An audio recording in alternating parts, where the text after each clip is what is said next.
Call the meeting to order. Good evening, everyone. This is the meeting of the Municipal Land Use Board for the Borough of River Edge. It is Wednesday, June 26, 2024. Time now is 7:32 p.m. This meeting of the Municipal Land Use Board of the Borough of River Edge is being held remotely and recorded via Zoom due to Borough Council chambers unavailability and is in compliance with the provisions of the Open Public Meetings Act and associated regulations. Notice of the remote meeting was published in the Bergen Record, posted on the front doors of Borough Hall, and posted on the borough's website. The notice included the dial-in and login information necessary for public participation and access to this meeting remotely. A copy of the agenda for this meeting was made available on the borough's website near the posting of the meeting notice and included the dial-in and login information. During the public comment period of this meeting, if you would like to make a public comment, please press the raise hand button on Zoom or dial *9 on your telephone keypad to raise your hand. The board will address you by name or by the last 4 digits of your telephone number. You may mute and unmute yourself by pressing the microphone icon on Zoom or dialing *6 on your telephone keypad. You must state your name and address clearly prior to making a public comment. One housekeeping item, we're going to have a 9:45 p.m. curfew this evening. And with that, I will ask Ms. Steinle to call the roll. Thank you. The mayor is excused tonight. Mr. Caslin? Here. Ms. Boland? Here. Mr. Merman? Here. Mr. Pfeffer? I think he might be running late. Mr. Cray? Here. Mr. Canigo also said he might be running late. Councilman Glass is excused tonight. Mr. Gibbons is excused. He's excused. Yep. And Mr. Bastide. Here. All right, also present, Mr. Behrens, our board planner, Mr. Costa, our board engineer, and Mr. Dupkin, our zoning officer. Okay, thank you, Ms. Steinle. The first item on our agenda this evening is the approval of minutes from our meeting of June 12th, 2024. Draft set of the minutes was circulated to the board for review prior to this evening's meeting, and I open it to the floor for comments or questions. Mr. Chairman, Mr. Merman.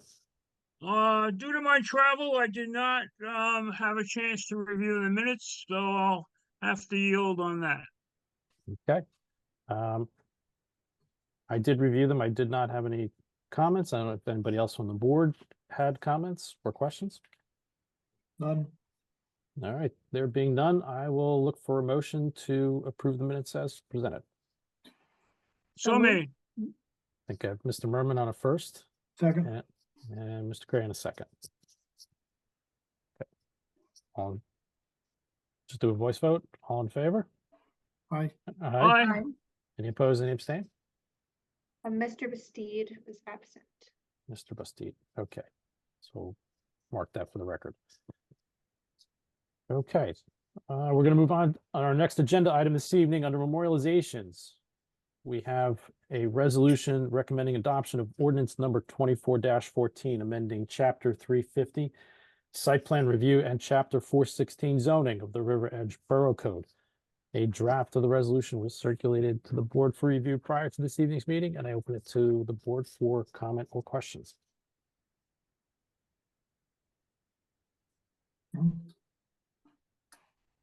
Mr. Behrens? Yes, Mr. Merman.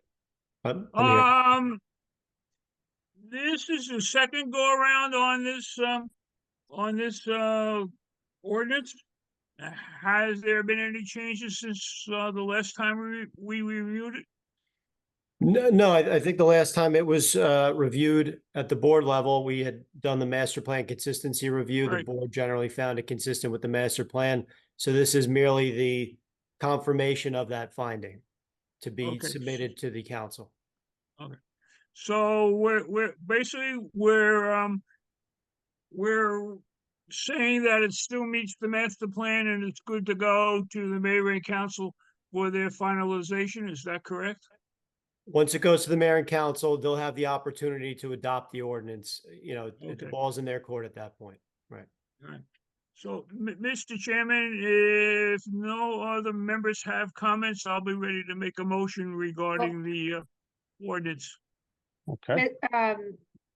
Mr. Merman wasn't at the last meeting where we Oh, no, he was. No, I think. he Never was. mind. I had Yeah. that right. Sorry about Okay. that. That's okay, no You problem. want to get rid of me, huh? All right. Sorry. And for the record, Mr. Pfeffer has joined us. It's at 7:37 PM. Good evening, Mr. Pfeffer. Good evening. My apologies for being late. Not at all. Mr. Pfeffer, we're at the point in the agenda, we're talking about the memorialization of the resolution, recommending adoption of the ordinance of, on site plan review and zoning. That was part of our discussions previously. I think in the last meeting that was consistent with the master plan. Thank you. So- If there are no other comments from the board, I will look for a motion on the resolution, please. So, Mr. Chairman, since there apparently is no new changes and we've already confirmed that the proposal meets the intent of the master plan, I will recommend that the board members recommend approving it and sending this to the mayor and council for their final approval. Okay, so we'll take that as a motion. Is there a second? Correct. Second? Thank you, Ms. Boland. Ms. Steinle, when you're ready. Thank you. Mr. Caslin, Yes. Ms. Boland, Yes. Mr. Merman, Yes. Mr. Pfeffer, Yes. Mr. Cray. Yes. All right, the motion passed. Okay, thank you, everyone. We're going to jump down in our agenda this evening to old business. Applicant is Jack Bertini. Property is 831 Kindercamack Road. This is block 206, lot 9.02. Proposed non-conforming two-family dwelling seeking the variance relief in a C1 zone. I believe the applicant and council are present this evening. Good evening, Mr. Barrett. Good evening, Mr. Caslin. We don't know if Mr. Tenigo was coming or not coming, correct? Correct. May I ask for the indulgence of the board to give me 5 minutes to talk to both Mr. Bertini as well as Mr. Molinet regarding the fact that there are only 6 members present and that their applications require 5 votes. That's correct. I just, I didn't anticipate it and we didn't discuss that potential. Sure. So, Okay. all right, I'm just gonna call them and I'll be right back. All right, we're. But first I have to remember to mute. I didn't do All right. that last time. All right, for the record, let's adjourn for 5 minutes at 7:40 PM. We'll reconvene at 7:45. There, Thank you. we You need to, do vote. just a motion just- and a voice vote. Can I get a motion for that, please, from someone? So moved. Thank you, Mr. Cray. Is there a second? Second. All in favor? Aye. Aye. Any opposed, any abstain? Okay, thank you. We'll come back at 7:45.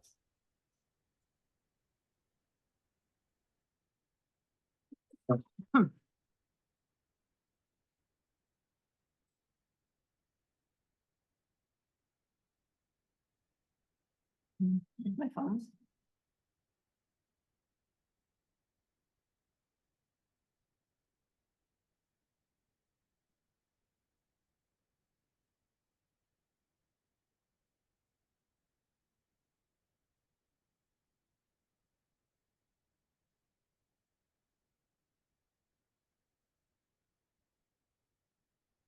I put it over here. Put it on silent.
on the tea.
I think you should just go for the vote.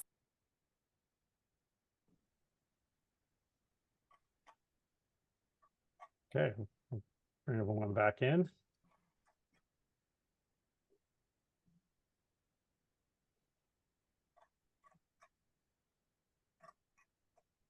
So Marina, just out of curiosity, I get this message that the host wants me to unmute. Do you send that or, Oh, that was me. oh, because I didn't have a taskbar or whatever you call it to allow me to do it. Oh, Who knows? Anyway, yeah. Mr. Chairman, I've discussed the Wait, matter with hold- both of my Wait, clients. hold on, Mr. Barrett, we gotta restart things here. I'm folks. sorry, I That's a- apologize. No problem, no problem. Let's just make sure we get everybody back. I think we've got. Yeah. Yep. All right.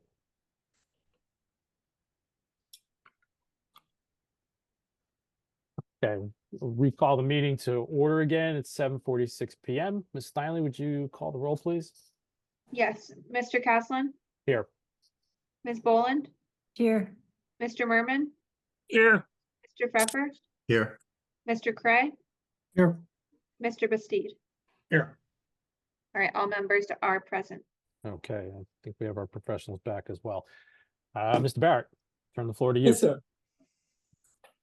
So on 8/31, we were tasked at the last meeting with making some revisions to the plans.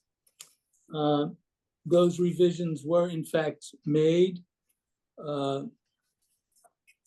and submitted to the board. They were initially submitted and then resubmitted again at the end of last week based on conversation I had with Mr. Behrens. And those revisions included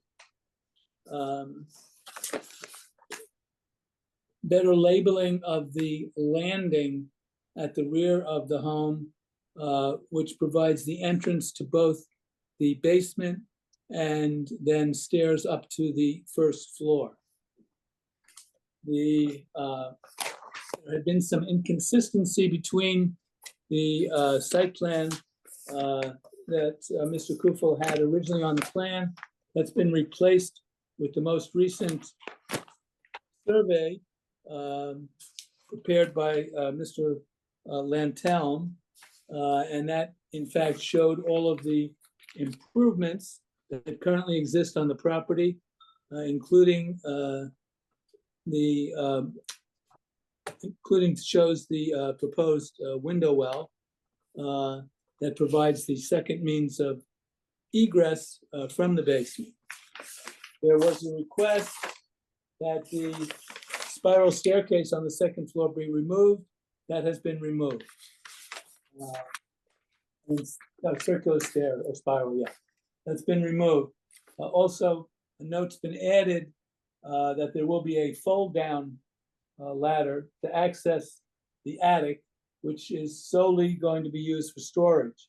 And that has been so noted as well. It's open and it's for storage only.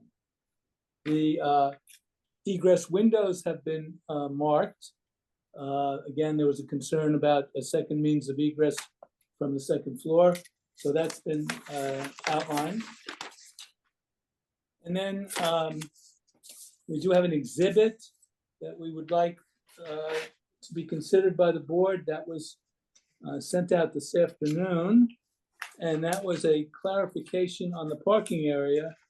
Mr. Costa in his report had requested that. So McClellan Engineering prepared a sketch showing the parking spaces, showing the handicap space.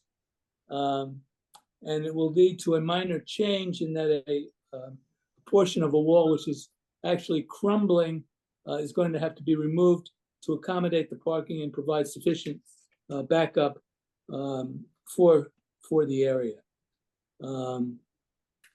I can have, if you'd like, if the board would like, we can certainly have the architect testify to those changes that were made, or simply, if the board would simply like to question him or the applicant regarding those changes.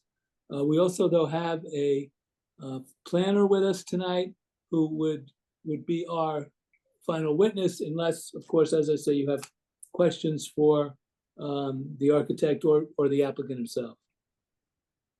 Thank you, Mr. Barrett. Let me turn first to our professionals. Mr. Behrens. Sorry, I got booted off for a moment there. Welcome back.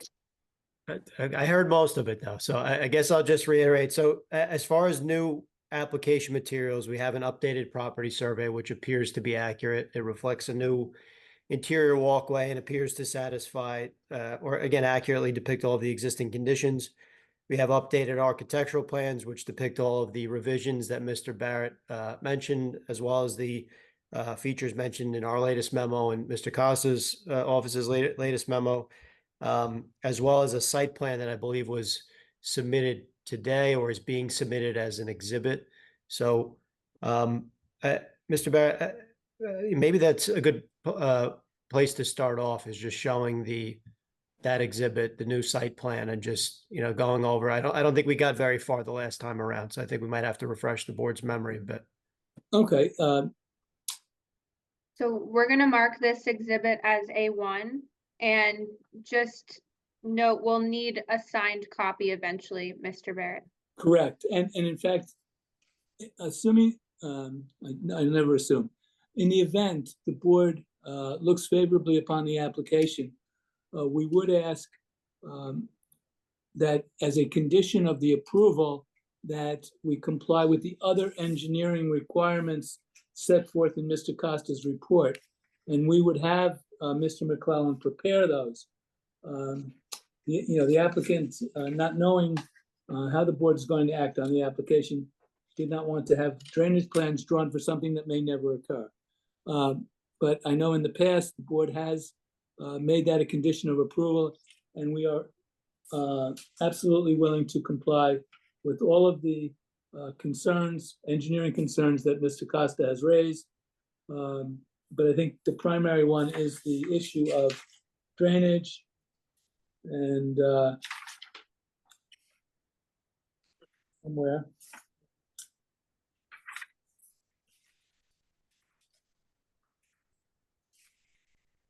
Skipping over it, am I?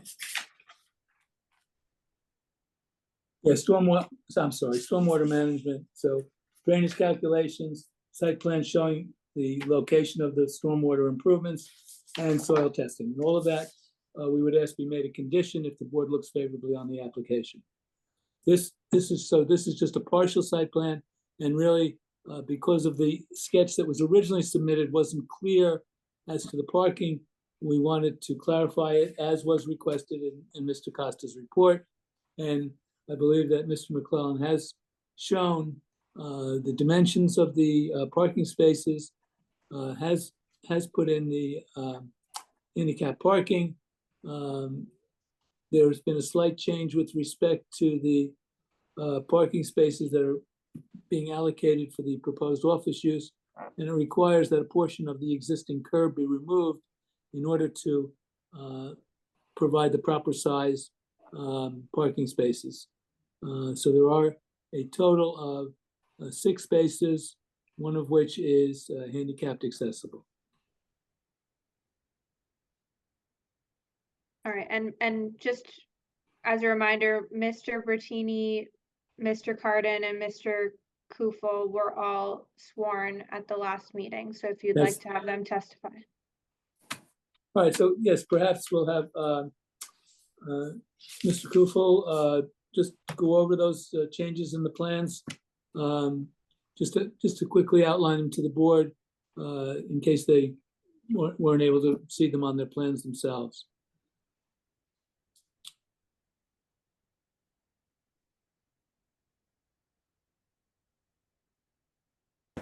So I think someone has to, unless there are questions on this plan. And if necessary, Mr. McClellan's not with us, but I can reach him and have him join the meeting if that's necessary.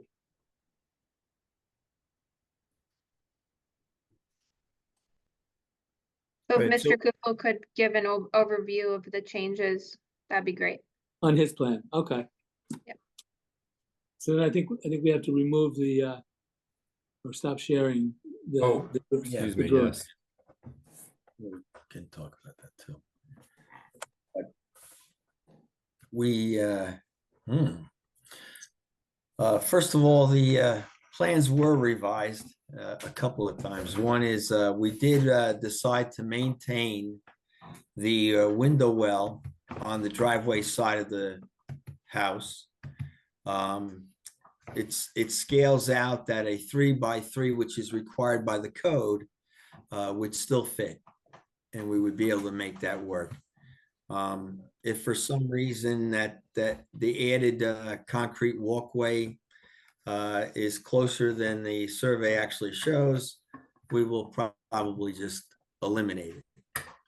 Other than that, Well, is the window well required as the additional means of egress? No, not at all. Okay, Not at all.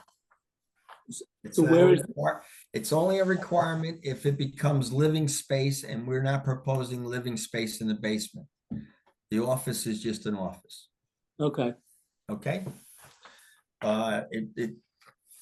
Window wells and egress windows and basements all came about because of the Southern Building Code, in which people live in basements all the time.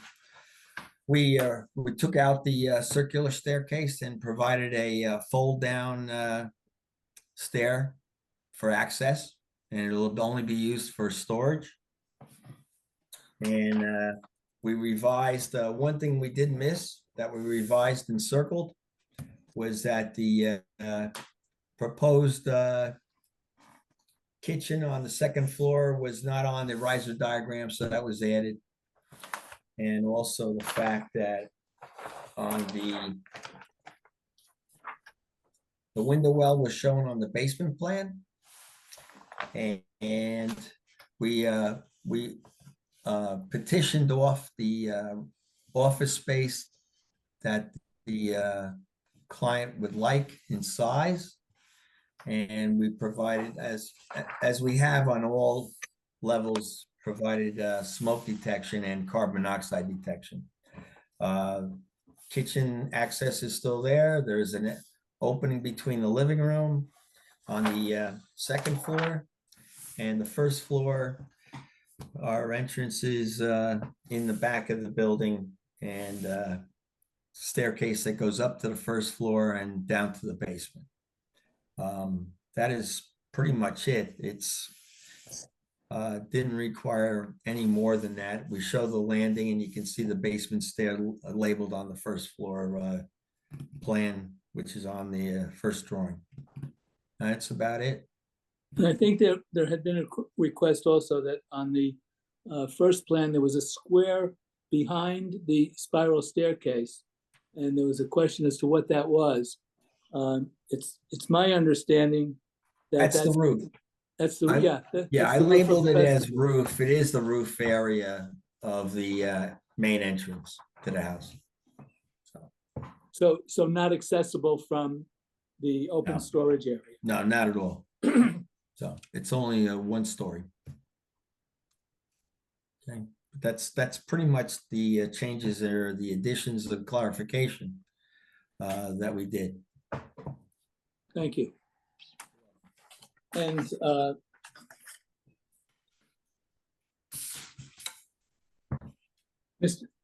Bertini, there were a couple of open items that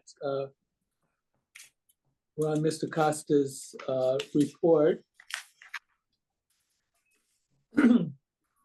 I'm not sure if we did or didn't answer this the first time. Are there any exterior improvements proposed where the metal canopy is located?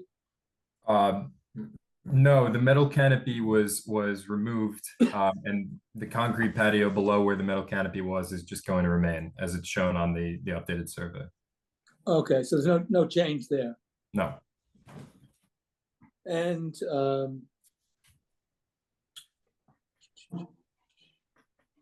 you've already described the nature of your business and the use of the site. You've already stated that there will be no construction equipment stored on site. Although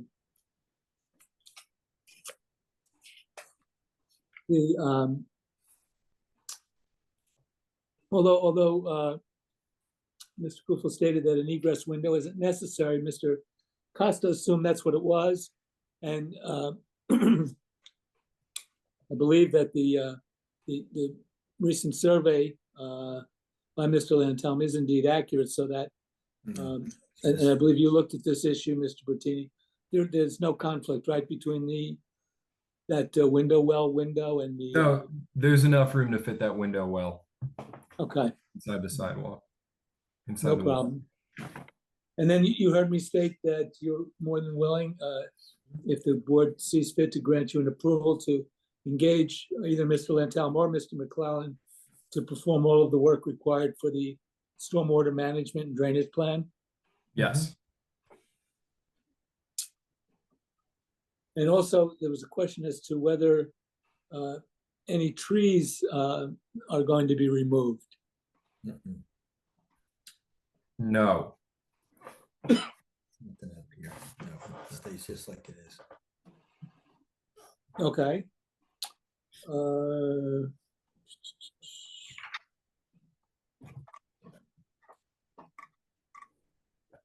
And then no changes to the existing grade. Correct? Yes. All right, I have nothing further for Mr. Bertini. Okay, thank you, Mr. Barrett. Mr. Behrens, anything further from you before we move on to? our All other we have professionals? left is Mr. Carden. If the board has no questions for either Mr. Kufel or Mr. Bertini. Okay, Mr. Chairman? Mr. Chairman, yes, Mr. Merman. I have some questions. Yes, we'll get to the board in a second. I just want to go. Oh, finish- okay, that's fin- fine. Finish going through our Alright. professionals. Mr. Behrens, just want to make sure you had nothing further before I. I don't, I guess just that somebody at some point will address all of the comments in, the professional reports. One example is just, location of garbage and recycling, simple site plan stuff. So nothing major at this point. I think the applicant testified last time that the plans include 2 one-bedroom apartments, one on the first floor, one on the second floor, and then a basement office space for his own use to the tune of 810 square feet. So I have nothing at this time, Mr. Chairman. Okay, thank you, Mr. Behrens. Mr. Costa. Anything for the architect from your perspective? I don't know if you guys can hear me. No, I have nothing for the architect. So Okay, I guess at this point, I know Mr. Merman said he has questions. Obviously, we got the sketch as far as the parking, but in order to make that parking, they're gonna have to obviously do details. They need to do the soil testing, so on and so forth. But again, we'll wait for the comments of the board, and then certainly if you need me to chime in, I certainly will. okay. Thank you, Mr. Costa. Mr. You're Deacon, welcome. anything from you? Nothing, Chairman. Okay, thank you, sir. Comments from the board, questions? Ms. Boland, if I can start with you? Not right now, thank you. Okay, Mr. Pfeffer? No, thank you. Okay, Mr. Craig? Actually, I had a question Mr. Behrens might be able to help out on. The criteria for providing a D1 variance, what is the criteria? Whether or not the use is permitted in the zone. So in this case, the site is in the let me verify. I think it's in the C1 zone, which does not Correct. permit residential uses. So by Correct, virtue of it being a non-permitted use triggers the need for a D1 use variance. right, but are there conditions or qualifications that need to be met in order to do that, like there are for, variances where it's a hardship or there's, a public good, et cetera? Is there any criteria like that for? There is a very specific statutory test established through case law, and I believe the applicant has a planner who is likely going to address those. Okay, because I would like to hear the applicant's comments on that. Thank you. Anything further, Mr. Crane? Nope. Okay, thanks, sir. Mr. Bustine? Yeah, just one quick question. How many parking spaces are required? I think, Mr. Behrens. Well, I mean, based on our calculation, and again, the use distribution is 2 one-bedroom apartments and an office space with 810 square feet. So based on our calculation, it's 8 spaces required and 6 spaces provided. Okay, right. Okay, I just wanted to verify because that's what I had in my notes from last time. So is there a plan to put the additional 2 spaces in? I'm not sure who I'm addressing that question to. Mr. Barrett? No, the additional spaces are being added, not 2 more. We're proposing 6 parking spaces. That's A part of total the, of 6. So we need a variance for 2 spaces. that's part of the relief they're seeking this evening. Okay, understood. And is it not possible to find 2 additional spaces in the property at this time? I would have to defer to Mr. Bertini on that, to that question. Well, so as I understand, we're not proposing the entire area of the basement as commercial space. We partitioned off an office space that's about 200 square feet, which would require, as I understand it, 1 space plus the handicap space for a total of 6 spaces. So we've heard, I mean, I believe everyone thought that the basement space was 800 square feet. That's not the case? No, it's shown on the basement plans, and it was discussed last meeting that we were on, that the basement is going to be partitioned. Most of the basement is going to be storage. And then if you, in the top right corner of the basement plan, there is a proposed office that's partitioned off from the rest of the basement. That's where the window well is. And so that's what we're proposing as the commercial space. So I guess the question is what is the right number? What is the required number? Is it 8 based on that information, or is it some other number? Can I pipe in? I have Mr. Costa's report in front of me right now, and what he's stating is that there needs to be 3 spaces for the 2-family dwelling based on the RSIS, which for 1-bedroom unit requires 1.5 spaces per unit. And according to the home occupation and professional occupation section of the design standards, that requires 2 spaces for each 400 square feet of gross floor area devoted to use and 1 additional space for each employee. The gross floor area that's being proposed as the new plans for the basement is 130 square feet, which would require 3 spaces. That's equal to 6 spaces. The applicant's providing 6 spaces. Mr. Costa's report wrote that the 6 spaces would require a variance because 4 were residential spaces and 2 are commercial office spaces. I believe that the applicant has modified the spaces so that 3 are for the residential parking and 3 that are for the commercial office spaces. So variance would be required for C variance. If we can request it, the site already is significantly constrained. If we can ask for it to be subsumed into the D1 variance, we would prefer to ask that, but I guess that would be part of the testimony in terms of what we have, but this is the information that I have. Okay, so I was trying to follow along as you were rattling that off. It sounded like you were at 6. So I'm just still unclear of what the required amount is. Is it 8 or is it 6? And I apologize if I'm not following it clearly. According to Mr. Costa's report, it appears that the requirement is 6. but for some reason, he said that the total spaces that were proposed are 6 with a variance because we're proposing 4 spaces for residential, 2 for commercial office spaces. As was spoken about before by Mr. Barrett, they're modifying one of the spaces so that could be used as a commercial space. So that would mean 3 spaces residential, 3 spaces commercial, which complies with Mr. Costa's requirement for the off-street parking interpretation. And Mr. Barron's, do you concur? There may be different ways to look at this. My understanding of the RSIS requirement for a 1-bedroom unit, it's actually 1.8 spaces. I could be wrong. It's more of an engineering determination. So, I think it was offered that the requirement is 1.5. I guess it depends which category you put this in. This is, it's not a straight 2-family development. It's a 2-family with a kicker, this mixed use sort of situation. So that may be open to interpretation. And then we have the basement level, and understanding that it's being partitioned. I believe the ordinance may technically require consideration of the gross floor area. So I think we can, understand the applicant's testimony that in practicality, he's only using, 100 or 200 square feet, but technically the floor area encompasses, more than that. And therefore it may have a technical requirement, whereas the practical requirement may be less. That was a straight answer.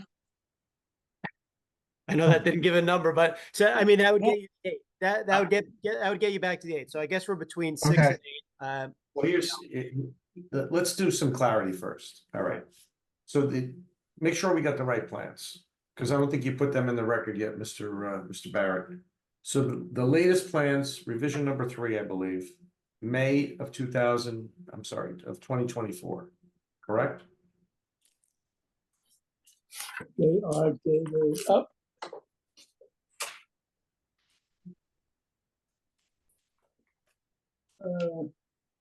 I guess we have to ask Mr. Kufel, what's the date on the latest? Oh, yeah, 5/20, I believe, yeah, clarification 3, 5/24. All right, so, and if you go to the basement, and maybe you can put that on the screen for the board's edification.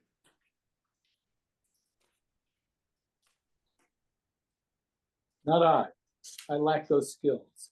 Okay, we had something up there earlier, so I'm not sure who was in control of that. I think Mr. Bertini may be working on it. There we go. Yes, I'm working on it. I just have to get Okay, to it. so let's, There it is. we're gonna do this once and do it very, very clearly. So right now, this is the proposal in front of the board tonight, correct? Correct. And you said it's 130 square feet, proposed gross floor area. Right, that's what you testified to, and I believe that's what was given to our office. And that's also noted on the zoning chart on the cover sheet. Okay, but let's, here's the actual floor plan. So just with your cursor, with your mouse, what's the 130 square feet? Just follow the wall line and then back. That's it. Okay, so just that little proposed office, but what about the other portion of the basement? It says commercial use office. So what is that? Storage. That label should be over proposed office. That label should be taken off. But This but is, that's the not- rest of okay. it is storage. I understand where it should be and could be, but that's not where it is. So, Right.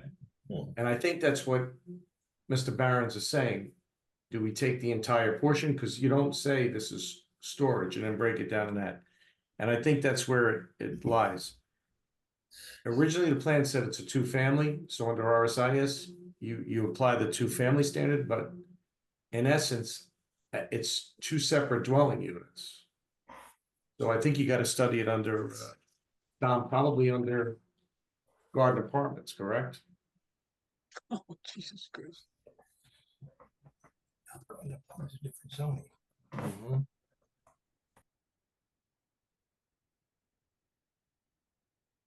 It's storage for the tenants. So in that case, Tom might be correct.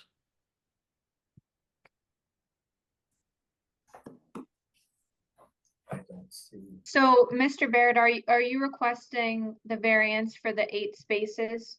If, Just to be, if that in fact is what's required, yes, we are. okay, let's just, Based upon the testimony that's been given, I'm sure that's more than adequate. We can figure that out. 8 spaces.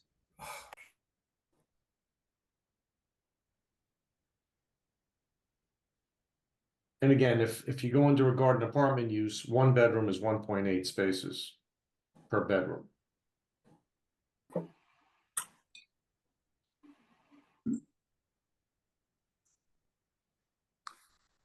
But Mr. Costa, why would it be a garden apartment versus a 2-family? I'm not,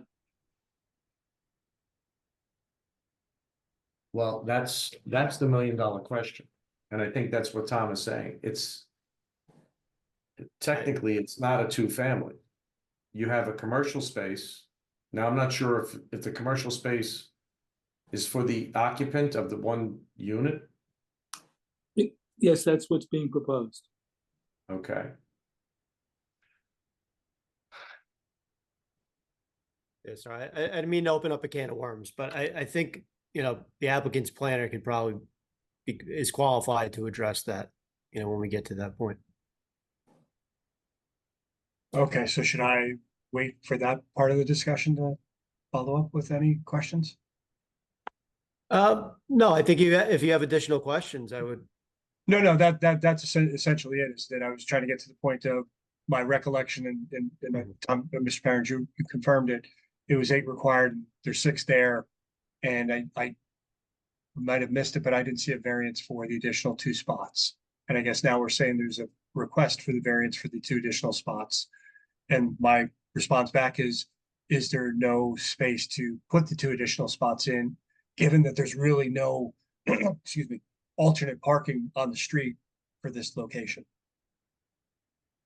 Right. So that's a question for the applicant. Can you provide additional parking? Yes, Mr. Barrett, can someone from your team Yeah. maybe put that up and talk about it? Go back to the site plan. If you put the, put Sean's, right. Back up.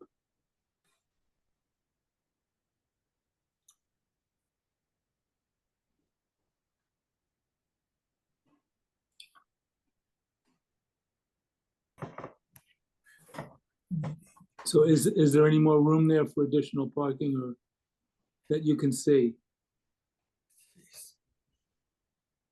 Not that I can see. No, well, remember the grade of this property is pretty steep Correct. and Once you get to the woodshed on the left side, the grade starts to rise. correct, greatly. And Yes. you really don't have the room to place another one next on the impervious pavers. So, and you can see how spot number 6 is almost been located in the spot where it makes it really tough. I just don't see any other way of really doing this. Uh-huh. It just is almost impossible. All right, so the answer is no, there's simply not enough room. No, and because of the grades in the site. Right, the grades at the rear of the Very property. So, So because of that, we are in fact requesting a variance. Okay, I understood. Okay, let me give that consideration. Okay, thank you. Mr. Chairman, no other questions for me. Okay, thank you, Mr. Plastid. Mr. Merman. Okay. Well, you have, there seems to be a lot of confusion. So what I want to do, what I'm proposing is you glossed over your drawing changes. I want to look at each drawing together. All right. So let's keep the one you had, the site plan right there. Okay. All right. I think we just agreed that there was a window well, correct? Did we not just look at and agree that there was a window well in that office? Yes, There is. Yes. Correct. It's There shown is. on the architectural plans. Yes, all right, fine. If you plot the window well on what we're looking at, the supposed site plan, you will find that it apparently falls within the existing walkway, correct? The foundation wall of the window well might be under the sidewalk to give it additional support, yes, and to get the No. 3-foot clearance. Is that window well going to interfere with the current concrete walkway? No, I don't No. believe it. I went If to the I- site and if I I- measured it. I went to the site and I measured it myself. Okay. Would you be willing to add a note there that says, if window well interferes, or something to the effect, adjust walkway if necessary for window well? Would that clear it up? Yes, no question. Sure. Okay, wonderful. Let's move on. So let's start interior. Oh, yeah, go back. Yeah, that's good. That's good. What was my question there? Yeah. We have, we just had a discussion on the wording commercial use office, correct? Yes, Can correct.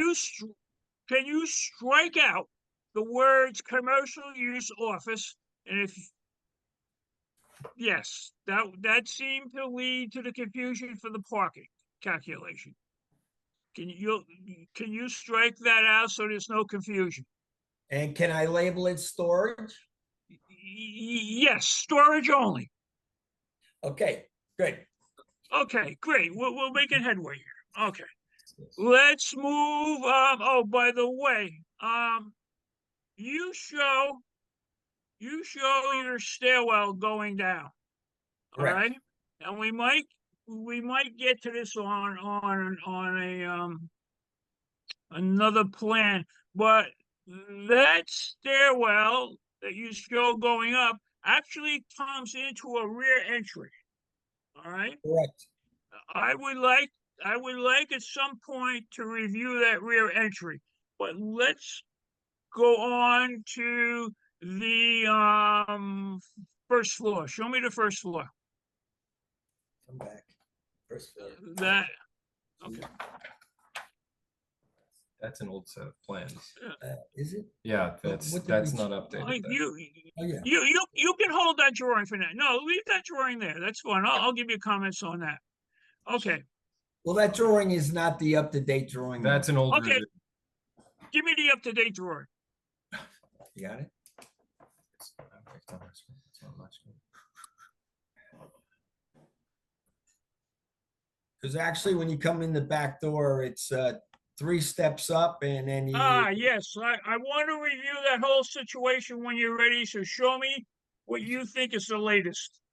I can, I'll unshare it. So if you have something that's more up to date, I'll share. I'm getting it. No, next one. Yeah, this is the document. Yeah, but you want the first floor. Right, Yeah. right. This is the document. There it is, right there, Um, right there. So show it correctly. Yeah, yeah. yep, that's it. Here, can I share my screen? I have it up. Yes, you should be able to share.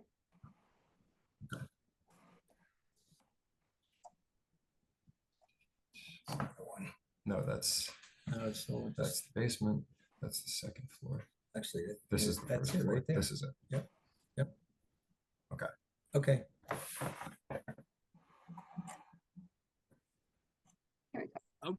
Now, that's the latest? Yes. correct. Okay, all right, so I'll base my discussion on that.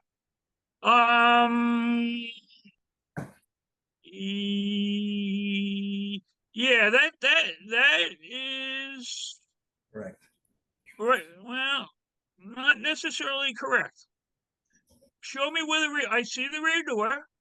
The rear door, you're showing 2 steps up, which is incorrect. There's a flat passageway there at grade that goes towards what you're calling a landing for the first floor. All right? Correct. Yeah, so, but that landing, those two steps you show are incorrect. It's actually flat there. It's at grade. You've got basically a whole, a slab on grade. The steps aren't there. And then, you go up your 2 steps or 3 steps to a landing that is now at your first floor level. So that picture is incorrect. Totally incorrect. I was personally out there. I walked it. I walked up those couple of steps to a landing at the first floor. So I personally know that's wrong. Okay, what did I lose? 1 step? No, Whatever number of steps you need, it's up to your architect. I'm not designing stairs on this project. I know, I'm not asking you to. I'm just telling you that I went back out there after your last comments and I counted steps. I will be glad to meet you there tomorrow if you want and show you where you're wrong. What time? 11 o'clock. is the issue simply that the steps are farther to the north down on the drawing? No, the issue is that whole entry is wrong.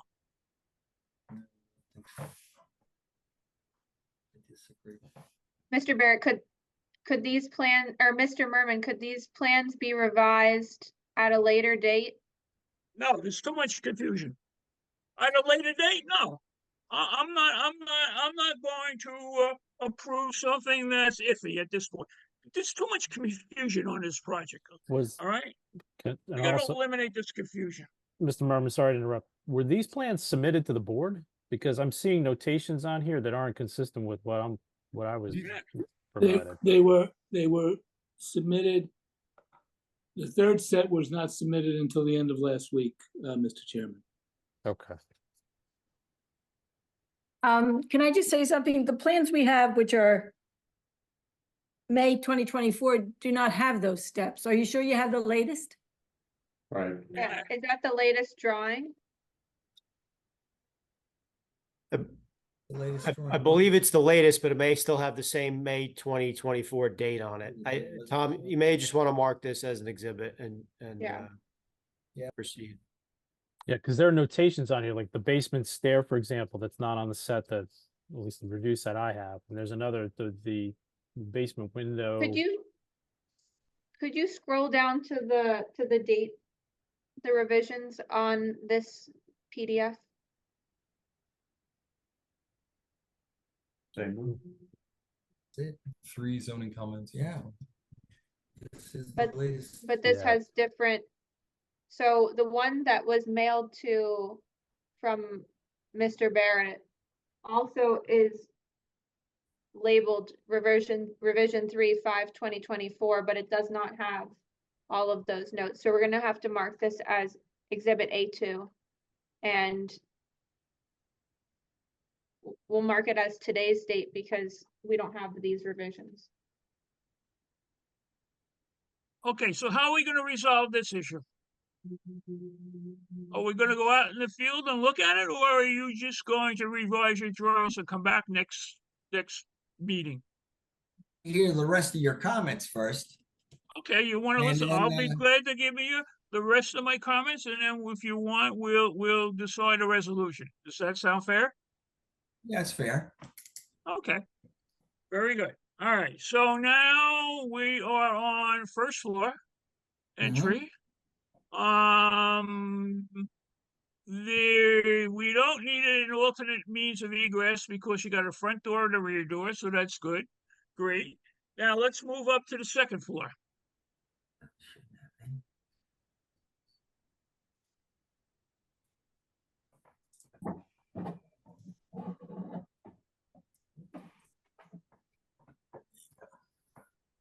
Okay. Second floor. So you remove the existing circular stair. That's good. However, you do not show the storage loft above with the closet. And I know that that is there because we personally looked at it in the field. You- Well, don't tell me crazy. It's your drawing. No, I didn't call you crazy. All right. You said I wasn't there. I didn't meet you that day. Sure you did. No, You it wasn't me. You called me in the car unless we were coming there. You met me. Of course you met me. That was me. That was Mr. Bertini. All right. All right. So I can't tell one voice from the other, but I was there. I will show that just for you. Well, that yeah, well, thank you. It makes the drawing correct. It's not for me, it's for the borough. All right. Yes, there is one of my earlier comments is there was a second entrance from the kitchen into the living room. You showed that. You did Correct. not show that's wonderful. We're halfway home. You did not show the portion into the living room that takes up the open deck. You didn't show the open deck space that's above, that sometimes is referred to as attic. That has to be corrected. And Okay. let's okay, That's from the bedroom? that's from the living room. Living room to the bedroom. Okay. Right now, you showing an existing single partition. Sorry, That I don't mean to interject, but Mr. Barrett just called me saying he lost power, so he dropped off. He should be back on momentarily. so we wait for him. Is that it? I think you have to. Okay, no, we'll wait. No, I think we can. it's- Well, kill. Mr. Chairman, can I make No, a I'm gonna suggestion? wait. I'm gonna wait for Mr. Barrett. If I'm- the I'm so board unfair. doesn't have, if I may, through the chair, if the board, if the board doesn't have the right plans. I understand you want to mark it as an exhibit. Just, oh, I think you need to clean it up and say, if there is another revision, you need to revise the plan accordingly with a revision date. And be specific. We're talking about cross out a thing in the basement, which could mean something. It's for storage only, so on and so forth. As far as whether or not you can get access to the back or move the sidewalk. Wouldn't it be better served if you clean up the plans, put a new revision date on it and move on? now you're talking, Mr. Costa. For the Well, record, because Mr. Berman, here's what happens. Mr. Barrett's And then back. Down the Yes. line, and again, you have Steve. That ultimately they pull a building permit, and then there's always confusion as to what was ultimately approved and that they revise it accordingly. So I think the board needs to vote on something one way or another, but vote on the correct plan and the correct revision. That's again, that's my opinion, that would be my recommendation to the board. Clean up the plans, put in the right date, and come back to the board. Mr. Go ahead. No, Mr. Murray, I was gonna say, if you want to finish up your questioning, I tend to agree with Mr. Costa, but why don't you finish up your questioning? Offhand, I think that were the main items. But let me expand on what Mr. Costa said, because the way we're going, I fully agree with him. I fully agree that the plan should be totally correct in this case, so that we can vote on them then. And that includes the variance. That includes, because the motion will include the variance, which I believe we've now, and correct me if I'm misinterpreting, I believe we've established that we need a variance for 2 parking spots. Is that correct, Mr. Barrett? I'm sorry, was that addressed to me? Yes, it was. But I was asked if I had any additional comments. So if I make a motion, if I'm the person that makes the motion, we have established that we need a parking variance for 2 places, correct? Correct. Okay, so that would go along with cleaning up the drawings, as Mr. Barrett suggested, and which would smooth your final process of approval. And before we even got there, it would smooth my process of voting on something that is exactly correct as portrayed in the field. So that's where I stand, Mr. Chairman. And I think that I'm not voting on any plans that are not correct. So let me just put it to you distinctly that way. Okay. Thank you, Mr. Merman. Mr. Barrett, I'm going to suggest you can move on if you want to get the rest of your testimony on the record this evening, but I think the architect needs to go back and work on revisions on the All right, plans here. so yeah, I think if we could finish with Mr. Carden, because he was here last time and Mhm. we didn't have the opportunity to get to him then. At least he can provide the basis for the use variance. And I know that one of the members had, questioned, Mr. Cray, I believe it was, what the basis would be. So if we could have, I'm not sure if Mr. Carden was sworn the last time or not. Yes, he was. I think he was. He was? Yeah. Okay. So whoever is It's sharing still under- their screen, if they could stop sharing that. There we go. Great. Thank you. So, Mr. Carden, Yes, sir. you've heard the board, you heard Mr. Cray's inquiry, and of course, that's exactly why you're here, is to explain how this particular application can be granted the necessary variance, that is variances, plural, that are being sought. That is correct. Again, just want to start by saying this application, we're at 831 Kinderkamack Road, Block 206, Lot 9.02 in River Edge. The site's located in the C1 zoning district where the existing building was used as an awning manufacturer. The site, according to tax assessor data, the building was constructed in 1902 and currently exists as a two-story frame building. The applicant is proposing to convert the existing commercial building into two one-bedroom apartments on the first and second floor with an office within the basement.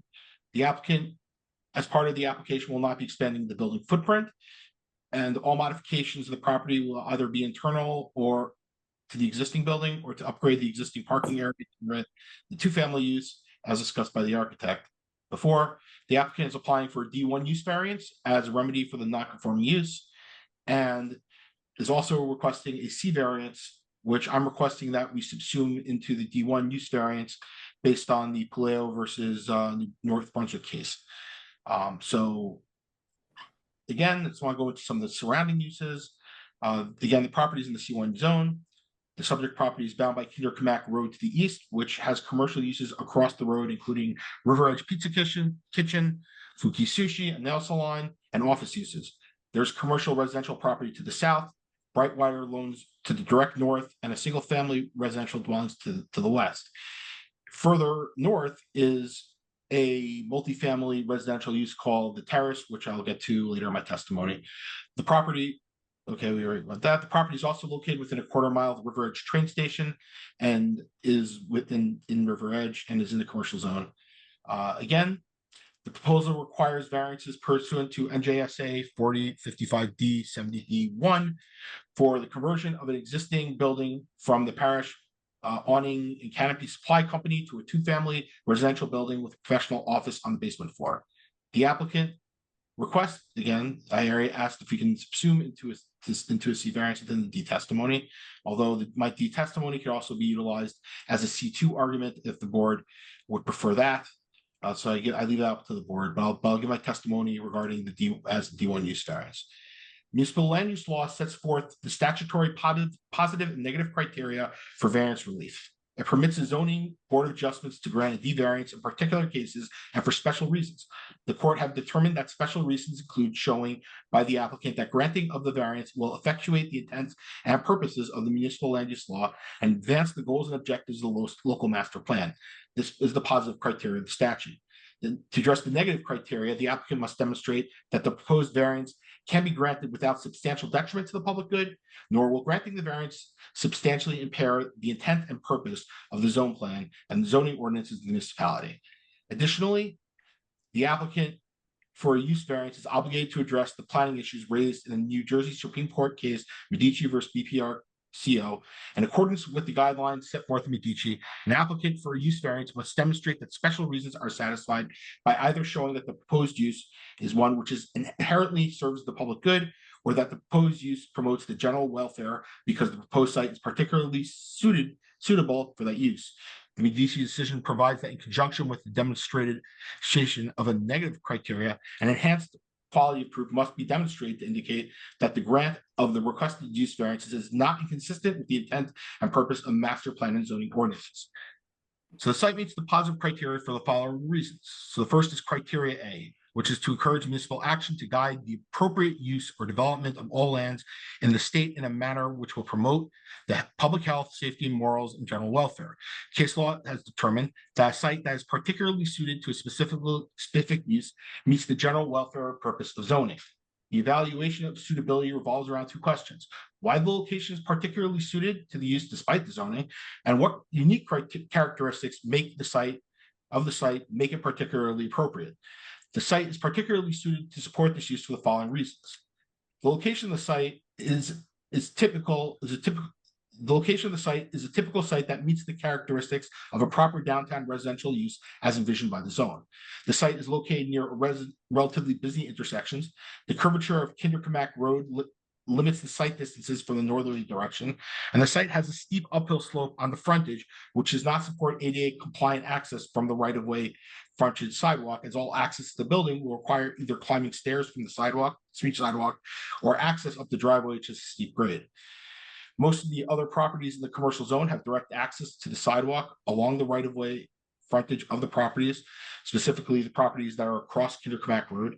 And all these conditions will limit foot traffic to the site from the street and the ability of the site to function as a typical use as envisioned by the zone. There are also residential uses within the immediate vicinity of the parcel. So there are prior approvals within the C1 zone of residential properties, including the Terrace multifamily residence, which is 2 parcels to the north of the property along Kinderkamak Road on the same side of the street as the property, also in the C1 zone, and directly to the south, the existing business located on the bottom of the hill along the right-of-way frontage with a predominant proportion of the lot used as part of the residence for 800 Summit Avenue. Also, a two-family residence is a low-intensity use compared to the permitted use listed for the C1 zone. This means that there's going to be limited traffic coming on and off site. And in addition, the benefit is that it adds needed housing and activity within the downtown to support the businesses within the zone. This property also meets a number of other criteria from the municipal land use from the act, which include criteria E, to promote the establishment of appropriate population densities and concentrations to contribute to the well-being of the community and preservation of the environment, and criteria G, which is to provide a sufficient space and appropriate locations for a variety of residential uses according to their environmental requirements. The applicant is proposing an additional 2 apartment units to add to the housing stock of River Edge. Development is also within the downtown and provides the type of units which are typical within the upstairs traditional mixed-use downtown zones. So this is going to provide more activity within the downtown and the walkability of the site to the train station, which is within a quarter of a mile, which is also a benefit to the town by providing residences that can access the train station.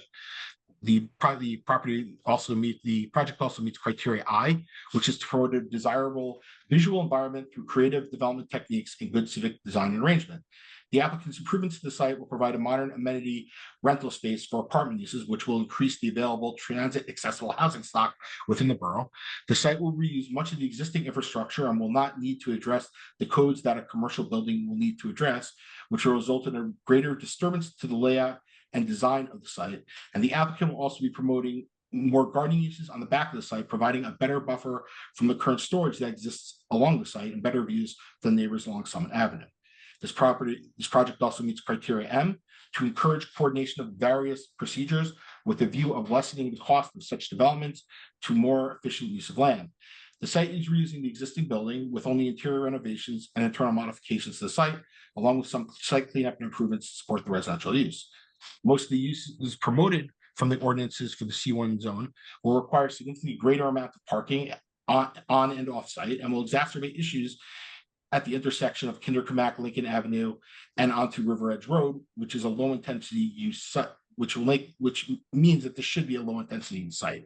If developed for professional office, which has the least intense parking requirements of the uses within the zone, which is 1 space for 250 square feet of gross floor area, the property would require for the upstairs units at least another 7 spaces for the residential area, in addition to the 5 spaces that's required for the basement area, as per the discussion to which we are asking for the variance.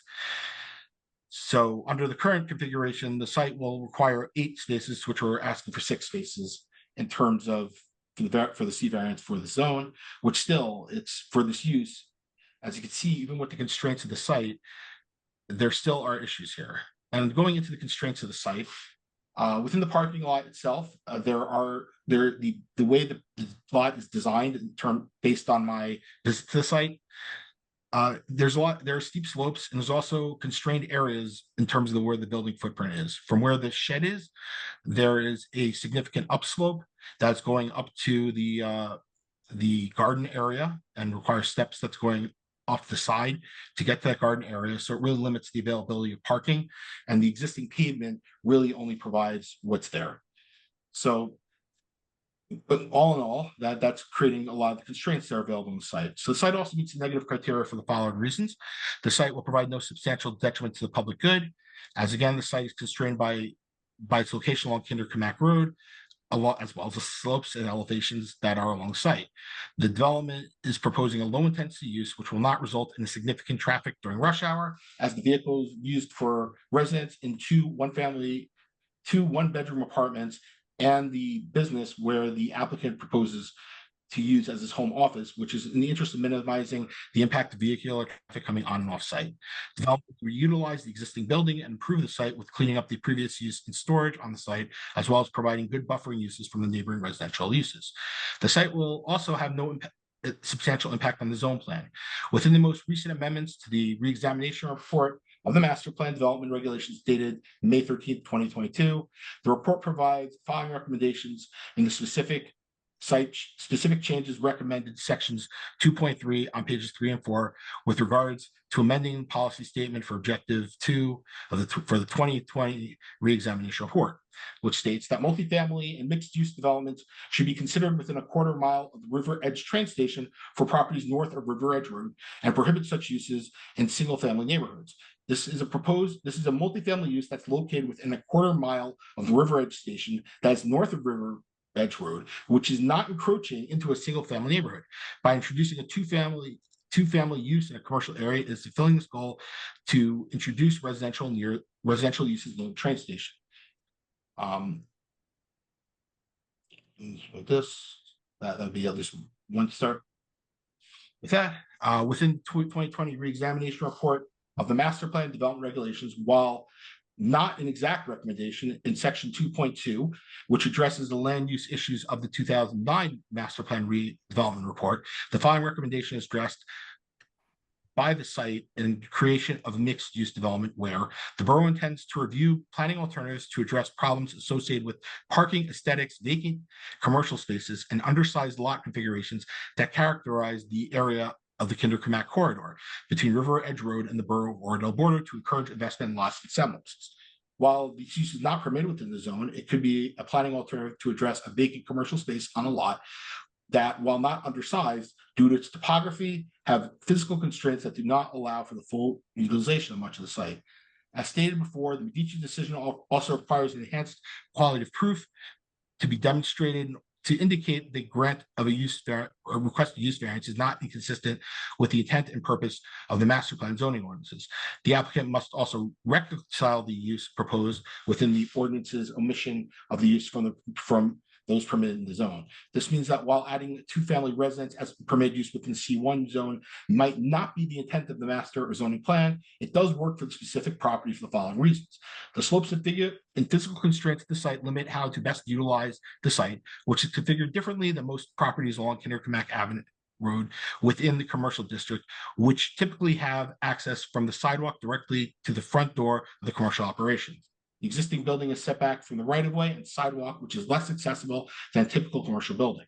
The site is in an area where the driveway is both near a busy intersection, has a limited site triangle, so the use for the site must minimize vehicular traffic on and off site for the betterment of traffic flow within the borough. The site is also located near a residential neighborhood to the west of the property and provides multifamily residential uses within a quarter mile from the River Edge station, which is a stated goal of the master plan revision. Also, the property also conforms with the recommended use from the recently adopted reexamination report, which we assume is to help strengthen the commercial zones that have been impacted by the challenges faced by brick and mortar commercial establishments, in particular in response to the growth of e-commerce. Multifamily mixed-use development should be considered within a quarter mile of the River Edge train station for the properties north River Edge Road and prohibit such uses within the single-family neighborhoods. For these reasons, the property is specifically suitable for the site of this application. In summary, I believe the applicant has met the statutory burdens for the requested variances, and the board is well within its rights to grant the requested variances. Could you repeat that, please? I think, I know I have not prepared, but I want to make sure that we got everything on record. Did you actually breathe during that? That was pretty impressive. Couple Sorry. times. Okay. Mr. Barrett, I'm sorry. that's all right. So, Mr. Gordon, if, to sum up very briefly, I think what you stated, excuse me, just one second. Ms. Stinney, they suffered the same problem I did. They lost their Wi-Fi. They're coming back on. Okay, I just Thank you. noticed. I want to let you know. Thank you, appreciate it.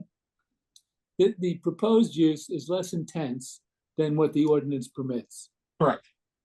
therefore less traffic. Correct. Thank you. And again, that's important for the site because I've been through that intersection. I live in Teaneck. I'm right around the corner from River Edge, and I know that to get to River Edge Road off of Kinderkamak can be a little difficult. And to have a high intensity use at that corner, which would be prevalent, it's very important to make sure that there's something that's low intensity. And I think that having this near a train station would provide for the potential to further minimize off-site driving as much as possible, provide some walkability, even though the site may not be accessible for ADA compliance. Certainly able-bodied people could certainly walk to the site, to the train station in a very convenient manner, commute to the city, utilizing existing accessible transit. I think that's sort of the intent of the applicant in terms of how to make sure that the site is properly utilized. Thank you. Okay.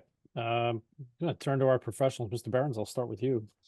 Sure. I don't have any questions about the testimony, but Mr. Cray had asked before, what is the board's charged with thinking about? What is the test? So I'll just reiterate that just for clarity's sake. So again, we have a developed site, right? The building's there. The layout will mostly remain the same. The site as it exists, or it had existed recently, contained a commercial use on the first floor and a residential use on the second floor. And so the statutory tests for the two variances being requested, again, one, the D1 use variance, because there's a residential component where the C1 zone doesn't allow any residential development, and also the parking variance to the extent that one is required. So for the D1 use variance, the specific test has both the positive criteria and the negative criteria. So with respect to the positive criteria, the board has to consider whether or not the use is particularly suited for the site with it. And, so what does that mean, particularly suited? You have to consider whether or not it's well suited within the context of the community, whether or not the use is well suited for the site itself. Can the site accommodate the use? And again, whether or not there are any unique aspects of the property that would render the use sensible to be located there. And then moving to the negative criteria, you'd have to address whether or not the granting of the variances would cause any substantial detriment to the public good. And you would also have to address what's called the enhanced burden of proof. And that's why the D1 use variance has this sort of heightened standard, whether or not the granting of the relief would be inconsistent with the intent and purpose of the master plan and zoning ordinance. So that's essentially the test before the board for the D1 use variance. I'm reluctant to say the parking variance is subsumed under the use, meaning that if the board were to approve the use, that the parking would sort of be lumped in. I know sometimes that applies, and just to give an example, in the case of, let's say, a gas station, a typical ancillary component would be a gas station canopy, so you would sort of lump that in. But I'm not sure that variances for signage or parking can necessarily be lumped into, a use case. I think the applicant, gave proofs as to why they have sufficient parking, but just from a super technical standpoint, I just wanted to address that. And so finally, I know Mr. Cardone, I'm sorry if I butchered your last name. You mentioned policy recommendations that were in the master plan reexamination report. So again, there's a distinction between the master plan and the reexamination reports. The master plan has the weight of policy. The reexamination reports have the effect of an analysis or recommendation. So It's noted that there was recommendations, I think, going back as far as 2009, that the borough should consider looking at mixed-use alternatives along this stretch of Kinderkamak.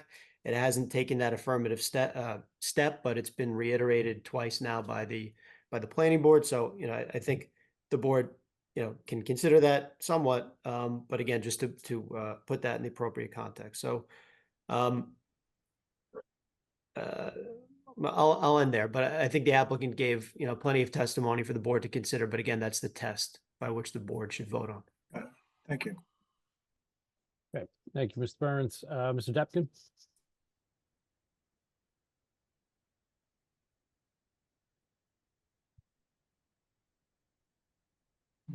Nothing, Chairman. Mr. Barron's, I think did very well in the comments. Okay, thank you, sir. Mr. Costa, any questions for the planner? Mr. Chairman, I think maybe the best, because Mr. Cardone, good evening. I guess during your testimony that was fantastic, with only 3 breaths of air during that whole speech. You said 2-family, and then you said apartments. And I think that's the $1 million question that was asked before. So when you apply the standard from RSIS, an apartment is 1.8 for 1 bedroom. So in this case, 2 units, 2 1-bedroom units, 1.8 times 2, 3.6, round up, 4 spaces are required for the apartments instead of 3. Would you agree, disagree, or do you have another comment? Again, at this point, I could also make the argument for a C1 variance when it comes to the parking in general. No, forget about, we don't even want to get to the argument. We just want to get to what is the right number in your opinion? Is it 3 for RSIS? Is it 4 for RSIS? In this case, I'm not sure. I can't tell whether it would be 4-3 or for 4. Again, these are all use case scenarios, but these are 1-bedroom apartments. These aren't of a significant use, and it's within a existing 2-story house. Understood. Okay, so let's do it this way. I'm going to err on the side of caution. Okay. And I'm going to say it's based on what I've heard. You require under RSIS 4 parking spaces. Now, when you get to the commercial, and again, if the plans get revised, it's going to be storage, and the board says yes to that. It would be 130 square feet, which would require 3 parking spaces plus, I believe, if there is any employees. Now, we haven't heard that, and I'm not sure who would testify on that. Mr. Barrett? I believe that during the last meeting, Mr. Costa, Mr. Bertini testified that he has no employees, will not have any employees. Okay. It's just him. So if we go for there, if we do 4 plus 3, we require 7, and you're proposing 6. Then, I'm not sure if it was Mr. Cardin, but he said that there's 6 parking spaces now with the sketch that was given today. Now that'll be revised accordingly and given to the board prior to the vote. So you're going to remain with 6, and you're going to need a variance for 1 parking space. If that's how it's determined, yes, that's correct. Well, we want to determine it. We don't want to talk about this again at the next meeting. I have no problem. If that's the case, then the only thing I heard earlier from somebody, you can't build additional parking spaces, and I believe one of the board members, Mr. Bastide, asked that, and the answer was danced around. And my question, becoming an engineer and building walls and parking lots and the above, why can't you? And I know the Wall Street excuse, greed is good, and it costs money to do these things, but why can't you, Mr. Cardin? And why shouldn't you, and why do you think it works? Based on my site visit, and I could, if need be, submit some photos that would help. You have about, right next to the shed, the elevation rises about 10 feet. So you would have to dig out a significant portion of the landscape in order to do that. Now, I'm not an engineer. I can't testify as an engineer to what that would involve. The cost would be, and again, when it comes to potential for what that's going to do to the land, but it's going to have a significant, but in order to add more parking, it would have a significant impact on the site as it exists now. It would require more digging and more boring into the existing land. Okay, I understand that. So If then. you'd like, I can This throw up. will be the last little thing. You're proposing on the sketch, I believe, a parallel parking space. Possibly you can do that and make another space. If you can't, Mr. Barrett, and I know you're familiar with the Dunkin' Donuts case in Bergenfield, you need a use variance. So you're gonna need some sort of I would believe, a traffic report in order to prove that. But again, I'll leave that to you because you, Counselor, are much smarter than me. I don't know about that. If in fact we're not going to conclude tonight, then we can go back to Mr. McClellan to see about adding an additional space and Yes, eliminating the need for a variance without having to dig up the whole hill. that's what I'm thinking. Which I don't think the people on Summit would be thrilled with. You know, we're trying to minimize the impact rather than to extend the impact. No, understood. And I think, I'm not sure which board member mentioned it, but the problem is Kindercamack Road, there's no parking in that area, so you gotta make Correct. sure. But Correct. let's I just mean, say that I lived in one of these apartments and they threw a party for me. Now, again, that would be not a problem because I have no friends. But someone else that's popular, it could possibly be a problem. But anyway, that's it, Mr. Yeah, but if they're Chairman. gonna have a party, one space isn't gonna make a difference. Let's be realistic. I'll leave it at that. And then all of the other comments from before, obviously, can be weighed in. Mr. Carden, thank you very much for your testimony. All right, let's conclude with questions and comments from the board. Mr. Cray, I'll start with you. I mean, at this point, I think, I've heard what I need to hear tonight, and I think when we come back with, the corrected plans, I would like to see, possibly, a solution to add that extra spot. But I'll leave that up to how they want to design that, and we'll take a look when it comes back, and I'm good. Okay, thank you, sir. Ms. Boland. No additional comment. Okay, thank you. Mr. Pfeffer. No, I think it's all been said. Okay, Mr. Bustee. No additional comments. Thank you, sir. Mr. Merman. Well, we succeeded in creating more confusion. Earlier, I confirmed that we needed a variance for 2 parking spaces. After listening to all the testimony, everything seems to be up in the air. All right, so if I was to make a motion now, I don't know the number.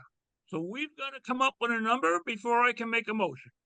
So I'm gonna ask whoever on the design team, you got to do what you got to do so we clear up this matter and come up with 1, 2, or 3 variants, parking spots variance. That's every time you turn around, you make this application more difficult. So, okay, Mr. Applicant, you've got to go resolve this before we take a final vote on this. And yeah, okay, so that's my position. Total confusion. Okay, thank you, Mr. Merman. Mr. Barrett, I think you've heard the board's sentiment this evening. You've heard from the professionals. I would strongly recommend at this time that we carry this application to give you an opportunity to go back and have your architect revise the plans and make the necessary submissions to the board. It's my understanding, Mr. Chairman, that the board's next meeting of July 10th, the agenda is already full. And then you won't be meeting again until August 28th. Mr. Okay, Walter, what- is our agenda full on the 10th? That's correct. We are booked on the 10th, and then the next scheduled meeting is the 28th of August. What do we have on the 10th? 10th, We have a proposed two-story addition with a one-story addition also. And then a above-ground pool that exceeds maximum coverage. Two applications.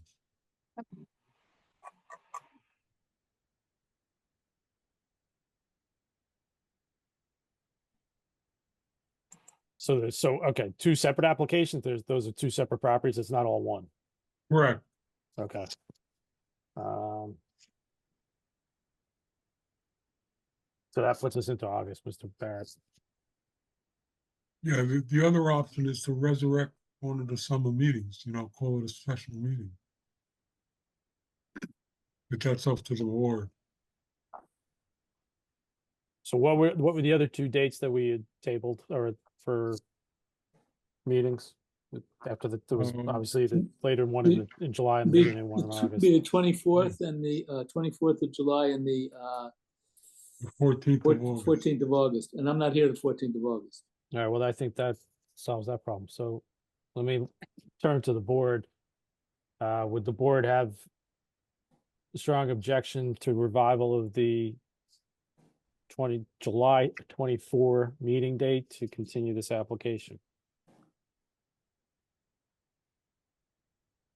Can the applicant be ready for that? Oh, that's a month away. Yeah. It's a month. I would hope so. Sure. Yeah. I mean, and the question becomes too, how many members are able to attend that evening? Correct. Right. So, but the first question is any objection to rescheduling? Secondly, is anybody not available? And I mean, tonight we have a couple of members missing for the mayor, of course, and the council member not eligible. Right. But, we do have a couple of members who are not in attendance this evening.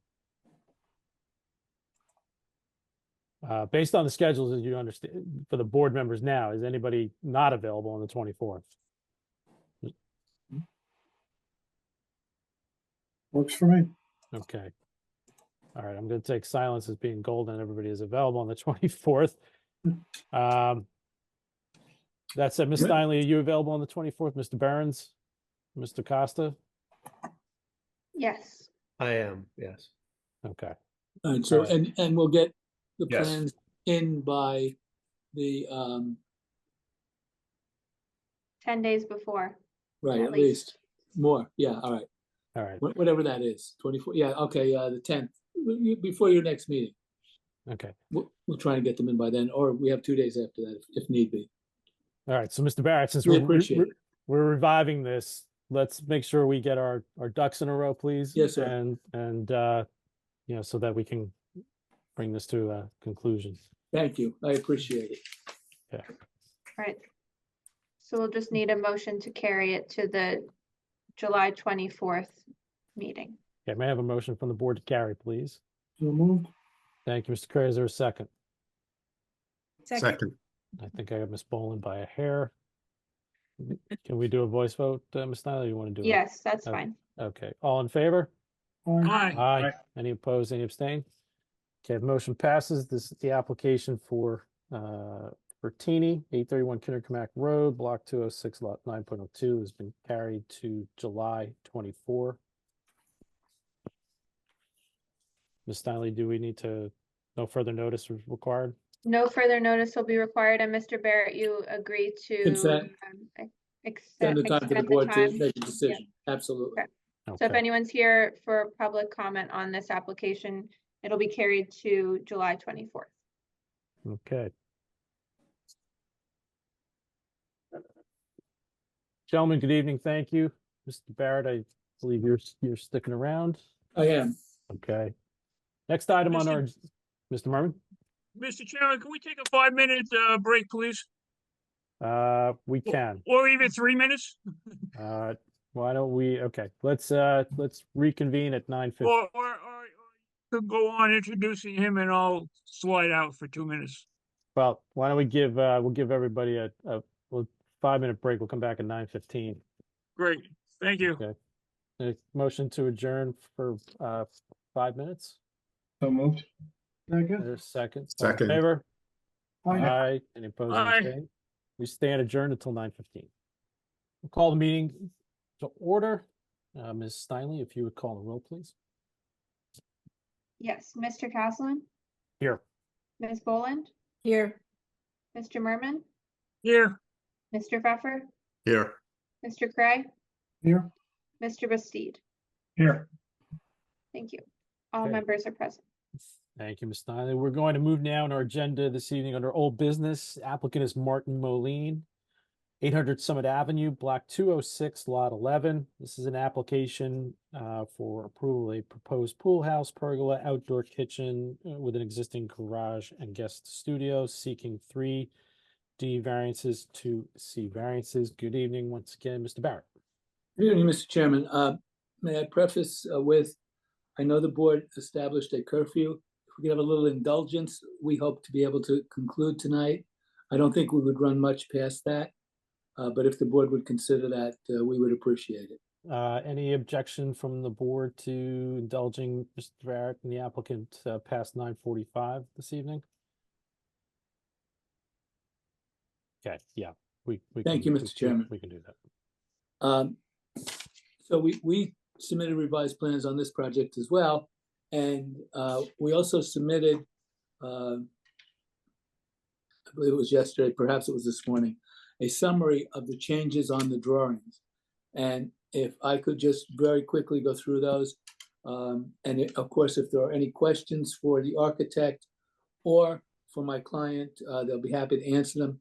We do have with us Ms. Reeder, who's our planner, and she was going to be our final witness. In terms of the drawings, certain changes were requested. There was a dimension shown on the prior plan, which actually measured the lot line as it stood from Kinderkmack Road. So that's been removed because that caused some confusion. There was a note added, and there's a gate that's been added to the south side of the property, closest to Lincoln Avenue. There's a 4-foot wide gate. There's a comment in Mr.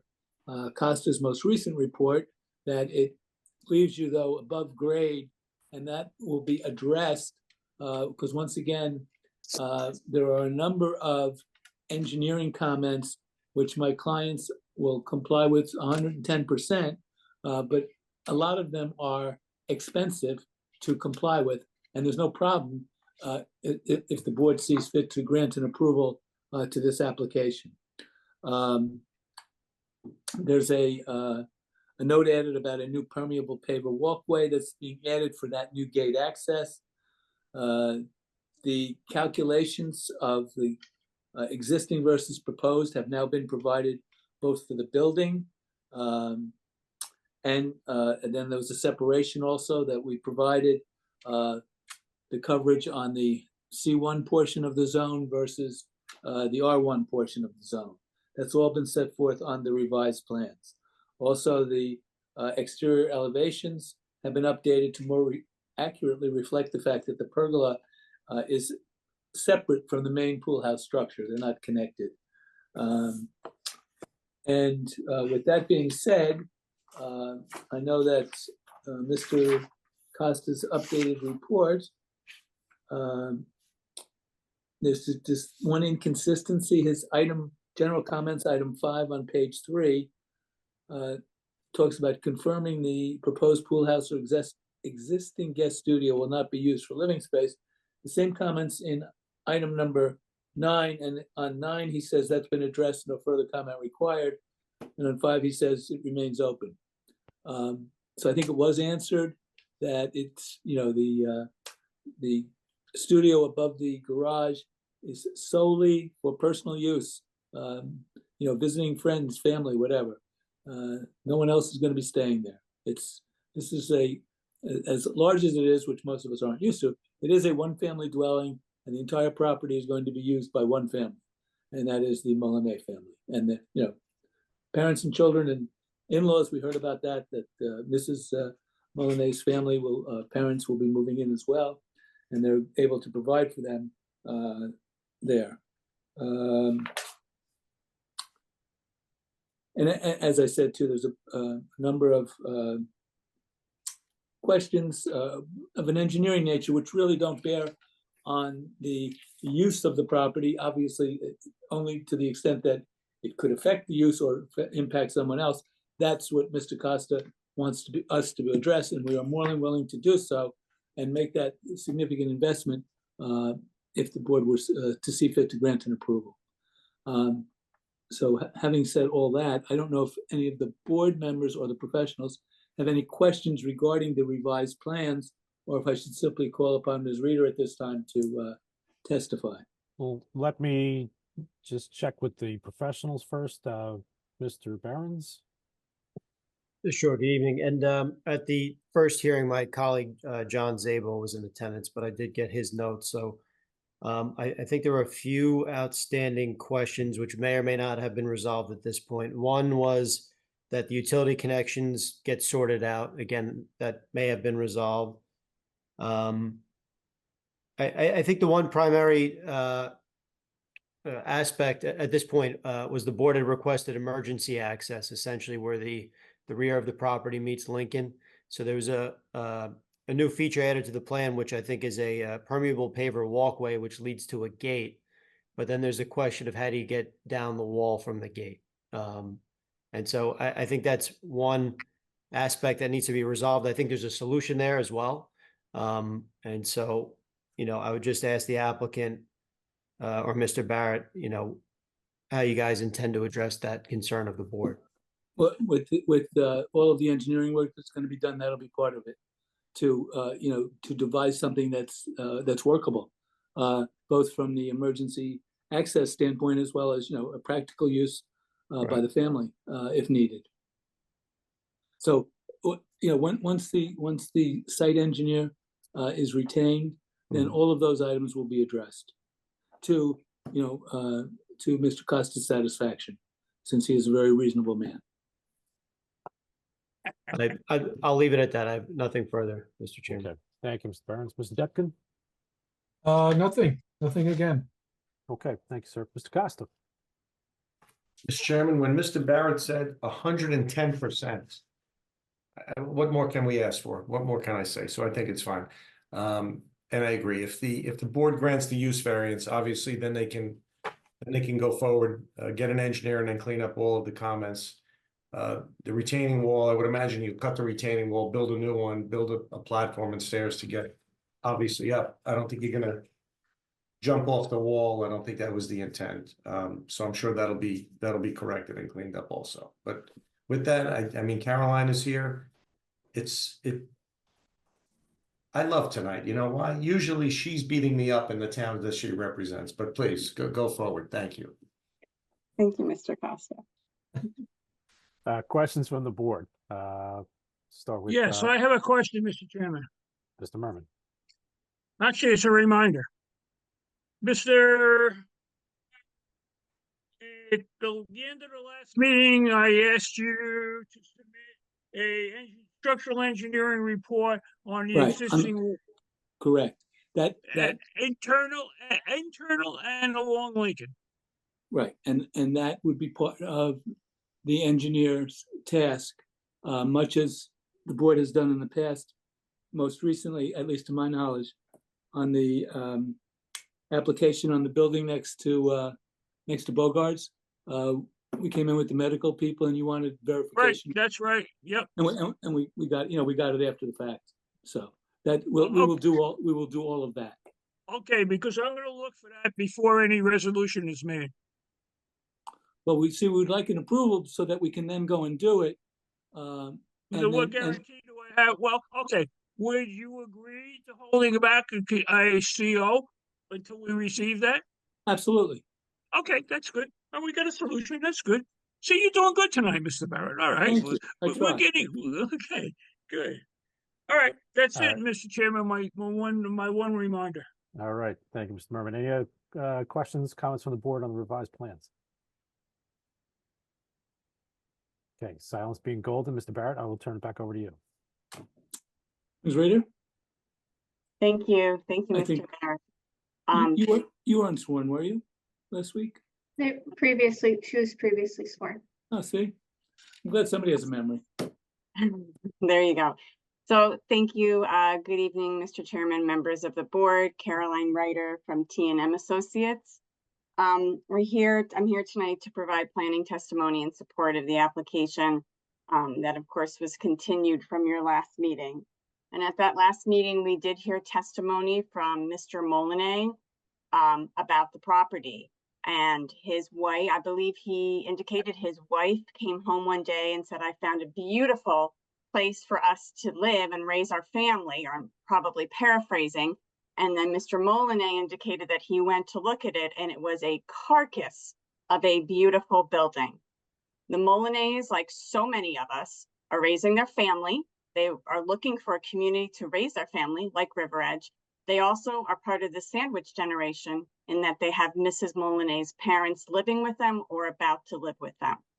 So they're also living in the post-pandemic environment, which we're seeing now is resulting in additional space and needs in people's homes. So Mr. Molinet referred to the property as a beautiful carcass of a building or something along those lines. And everyone on the board, I believe, is familiar with the property. Many people refer to it as lovely and attractive. Mr. Barrett indicated in his opening remarks, it is the applicant's intent to restore the site to its former grandeur. This property has been used in a residential manner since the early 1900s, I believe. It is, if not the largest residential lot in River Edge, it certainly is one of the largest. It is also a corner property with frontage on 2 streets. Property is a little bit over an acre with approximately 24,000 square feet within the C1 commercial zone and approximately 19,590 square feet in the R1 residential zone. So again, always used as a residential use, even though it is what's called split zone, and that there are 2 zones on the property. And the fact that there are 2 zones on the property are what's leading to some of the variance requests that we're going to be discussing tonight. The application requires both D variances, a use variance for something that is not permitted, as well as C or bulk variances. The D variances, the use variance has to do with that part of the property that's within the commercial zone. And the improvements that are in or proposed for that property are all related to the residential use, but they're in a commercial zone. So things like the pool house, the pergola, jacuzzi, the outdoor kitchen, even the garage and the upstairs apartment, although they exist, they're associated with the residential use, but located within the commercial area. So therefore, the use variance is required. There also are C or bulk variances associated with the application. As we go through our testimony, I do believe that those C variances should be subsumed within the D variance. However, I will offer testimony for the C variances by themselves as well. The C variances that I believe are applicable have to do with exceeding the maximum permitted lot coverage, the setback of the accessory structures to the lot lines, the pool house, which is situated 2.58 feet from the rear lot line, and also 12.16 feet proposed to the northern to the side lot line, and a minimum, the accessory structure setback of 4 feet exists today for the garage. The pool house also, because of the fact that it's a corner lot, has that secondary front yard, so there is that setback requirement as well. Very briefly, River Edge, of course, has a master plan and has had subsequent re-examination reports. The master plan from 1984 states that recognizes the importance of preventing the development of incompatible land uses in all residential neighborhoods through zoning and land use controls. This is recognized throughout the re-examination reports, most recently of 2020, and then in 2022, your re-examination report was amended, and the policy statement from the 2022 re-examination report states that the borough's residential areas are well established. The borough seeks to preserve and enhance its single-family neighborhoods and prohibit encroachment of other land use development, prohibit encroachment of other land uses into those areas of the borough. It then does go on to discuss other opportunities for redevelopment and near the train station, but it does specifically talk about no encroachment of other land uses within the residential neighborhoods. And this is a residential neighborhood. It's a residential use. Its neighbors surrounding it, except for one side, are residential. And as I indicated, the applicant seeks to return this property back to the residential glory that it has seen previously. And that's why we're all here tonight. So let's get right into the variances. As I indicated, there's a D or use variance having to do with the fact that the site, a portion of the site is commercially zoned, although improved and proposed to be improved with residential type improvements. So we have to, for the D1 use variance, we have to show a couple of proofs, certain requirements having to do with the case, some of which has to do with the case known as Medici.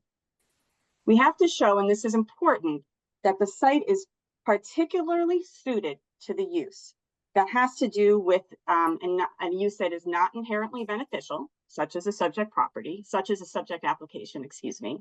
That we have to show it's particularly suited. It's suited to the use. It's suited to the community. The site is unique. I think we've all established this is a very unique site. I've heard board members discuss it. It's very large. It has significant frontage. It's on a corner. And it's one of the it's a very old residential use. And if it's not the largest, it's one of the largest residential lots within the borough. We also have to show that there are special reasons to allow the granting of the use variance. And the special reasons are a satisfaction or showing that the application brings forth or some of the purposes of zoning. And I believe that there are actually several purposes of zoning from the land use law that are advanced by this application. The first one is purpose A, to encourage municipal action to guide the appropriate use or development of all lands in the state in a manner which will promote the public health, safety, morals, and general welfare. Next is purpose C, to provide adequate light, air, and open space. Purpose E, to promote the establishment of appropriate population densities and concentrations that will contribute to the well-being of persons, neighborhoods, communities, regions, and preservation of the environment. G is to provide sufficient space and appropriate locations for a variety of agricultural, residential, recreational, commercial, and industrial uses and open space, both public and private, according to their respective environmental requirements in order to meet the needs of all New Jersey citizens. And finally, purpose I is to promote a desirable visual environment through creative development techniques and good civic design and arrangement. So those are what we call the positive criteria for the use variance. There's also the negative criteria, that the application, the variance can be granted without substantial detriment to the public good, which is the surrounding area, the neighborhood, and without substantial impairment and intent to without substantially impairing the intent and purpose of the zone plan and ordinance, which is quite often the master plan. And because furthering with Medici, we have what's called the enhanced burden of proof, showing that there's no impairment to the master plan in light of the fact that there have been these periodic reexamination reports and playing into the positive criteria also that we looked at was the particular suitability. I would say that this application, not only does it have no impairment to the master plan, it actually strengthens the goals that I discussed earlier of the importance of recognizing the residential neighborhoods, no other types of uses infringing on those neighborhoods, et cetera, as this is a residential use historically that wants to continue as a residential use. Again, so that's the D variance quickly. The C variance, again, I believe that they should be subsumed, but I will run through the proofs, although they're pretty similar. The C variances that have been identified are exceeding the maximum permitted lot coverage, the setback of the accessory structures, and then the front yard setback of the pool house due to the fact that this is a corner lot. I believe all of these C variances can be proven, shown to meet what's called the C2, the flexible C2 criteria. So with the C2, you have to show, first of all, that the purposes of the land use law are advanced by the deviation, by the variance request. So I just went through many purposes of the land use law that I felt are advanced by the application and by the variance request. I will very quickly go through them. Letter A, promotion of the general welfare. C, providing light, air, and open space. E, establishment of appropriate population densities. Excuse me. G, sufficient space and appropriate locations for a variety of uses.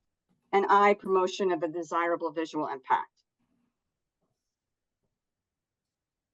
You also have to show that the benefits of the deviation from the zoning ordinance requirements substantially outweigh any detriment. I think that they absolutely do. I think that this entire proposal is I think that it's a positive planning example for this property. And I think that it's an improvement to the property. It's a property that's been run down, that's been neglected. And it's being rebuilt to its former grandeur, as was indicated, while maintaining the exterior of the building and all its attractiveness.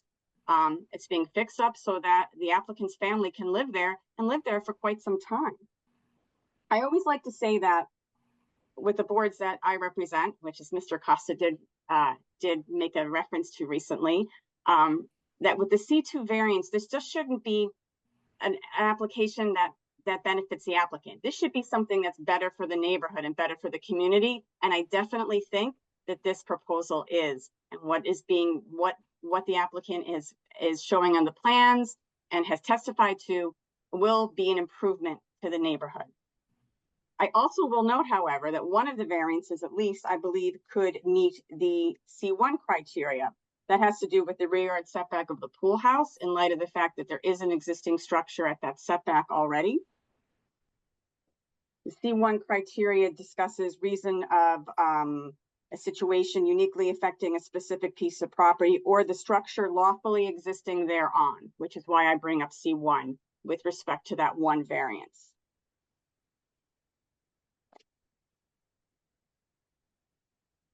Again, I touched on the positive criteria for the C variances. Of course, they also have to meet the negative criteria, which is no substantial detriment to the public good, which is the neighborhood and the surrounding areas. I don't believe that there's any detriment to the public good. I think that this is an improvement to the neighborhood and to the community. And no substantial detriment to the zone plan and zoning ordinance. And again, I think that this is furthering the master plan's goals, which I previously discussed about the residential zones and areas. That's it for my testimony. I believe that that there is sufficient evidence and sufficient testimony for the granting of both the D and the C variances with respect to this application. Thank you. Thank you. Let me turn to our professionals. I'll start with Mr. Burns. Sure. Good evening. Thank you, Ms. Ryder, for your testimony. Just one point of clarification. You said there's a lot coverage variance. Could you clarify exactly the numbers on that? And I ask because the lot's split zone, right? So the front part is in the R1, which has a maximum coverage of 35%. And the C1 zone, the rear part, has a maximum coverage of 80%. So it may in fact be compliant if we're talking about the C1 portion of the property. Again, that's why I know that the total coverage is 35.5%. I see that. But again, if you break it down, and again, not trying to be overly technical, but it may eliminate the variance. If you look at it, again, broken down by zone, as I think is appropriate, frankly. Thank you. I agree with that as well. My recollection is from discussions and from the past meeting that was still something that might be required. So in an effort to be overly conservative, I did include it. Okay. I will note that even if we took the most conservative approach with, it's not that much over. And as you indicated, if we break up the residential and commercial coverages, then actually a variance is not needed. But we took the more conservative approach, and that is, I believe, indicated in one of the plan revisions that was submitted and that Mr. Barrett just reviewed. Got it. All right, thanks. So, not to belabor the point. So obviously this is, one of the most unique properties and most recognizable in River Edge. And that, this rear part of the property has been associated with the house for at least 100 years. I think that's pretty clear. And because of the split zone nature of the property, that triggers the need for the use variance, meaning that the pool and the pool house technically located in the C1 zone where no residential uses are permitted, similar to the last application we just reviewed, that technically requires a D1 use variance. And then we have the dimensional variances due to the front, side, and rear yard setbacks, which were addressed by the applicant's planner. And again, just to reiterate the test for the board, it's for the D1 use variance, whether or not the use is particularly well suited with respect to the property and the context of the community, whether or not it can be accommodated by the site. Does the site function well as a result of the improvements, whether there are any unique aspects of the property to consider. And again, the negative criteria, meaning will the granting of the relief cause any substantial detriments to the public good, and whether the relief would be inconsistent with the intent and purpose of the master plan and zoning ordinance. So I have no further comments, Mr. Chairman. Thank you, Mr. Barnes. Mr. Dupkin.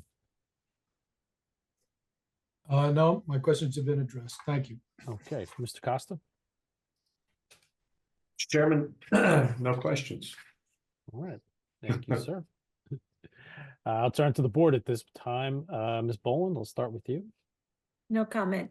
Thank you very much. Mr. Cray. I had just one comment.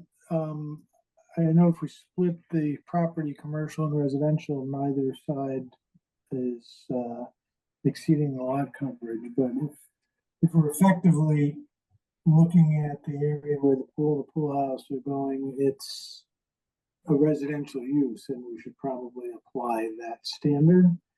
So I don't, would it make sense to just include a variance for that 0.5% overage, just so that it doesn't create a problem at any time?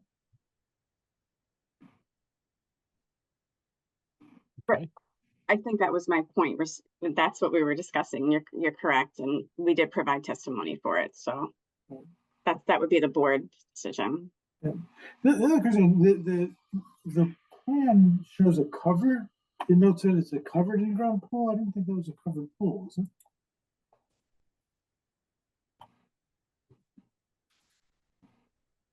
Maybe the applicant can answer that. Mr. Gray, hi everybody. Good afternoon. Did you ask if it's a covered pool? Yeah, because the site plan, not the one that the site plan that's dated 66A00 notes it as a covered in-ground pool, and I didn't think that was a covered pool. Yeah, it's an existing in-ground pool, and it does. If you say covered, I guess there is some what do they call vines? Vines. There's a bridge with some vines above it. I don't know if that probably doesn't count as covered, but yeah, okay. I mean, I'm not sure it's critical because I think either way it would get treated the same way, but it just it surprised me because I didn't remember that being covered. But other than that, I'm good. Okay, thank you, sir. Mr. Fever. No questions. Thank you. Thank you, sir. Mr. Busty. No questions. Thank you. Thank you, sir. Mr. Merman. My main concern is the access from grade to Lincoln Street level. And are you going to entertain a motion tonight? Because before we do a motion, I'd like to review the conditions. I'll just tell you that ahead of time. Anticipating that we are reaching the end of the testimony, unless Mr. Barrett has any- I anticipate us. Okay, Mr. Any Barrett, are you going to put anybody else on? No. Okay, so then we might be ready for a motion tonight. Before I get to a motion, I just want to go over the various aspects. Okay, duly noted. We'll come back to that. Any further questions, comments from the board or professionals? Okay. At this time, I think we will move to open to the public for comment. I think we had one attendee Yep. All right, so at this time, I will look for a motion to open to the public, please. So moved? Thank you, Ms. Boland. Is there a second? Yep. Thank you, Mr. Cray. All in favor? Aye. Aye. Any opposed, any abstain? All right, at this time, we are now open to the public for comment on the application. Do you have one member of the public who's raised their hand? So if you Okay. please state your name and your address for the record. Hi, my name is Catherine Tolan. I live at 782 Summit Avenue. And first of all, welcome to the neighborhood, Molina. Am I saying it correct? Oh, I can. Anyway, I'm looking forward to meeting you and good luck with the project. I just have a question for the board that I'm not sure about. This is a lot, so I'm just trying to figure it out. I believe the Molinas, everything they said, they gave the board assurances that they would not be using the carriage house or the pool house as a permanent or temporary housing. They wouldn't be doing any party rentals, no Airbnbs, no income, no changes to the pool. Totally believe that that's their intention. But what happens if someone buys their home? Is that considered a condition that why they're giving the variances? And that would there be a restriction on whoever may buy the property in the future?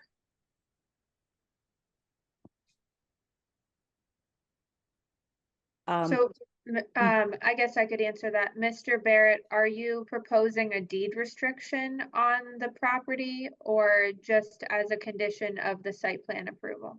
Well, just as a condition of the site plan approval. Okay, so in that case, it would just be enforced by the borough, and if the property were to change hands, there would only be approval in the site plan for this residential use, and no Airbnbs or outside rentals would be permitted unless unless the new owner were to get approval from the town that way.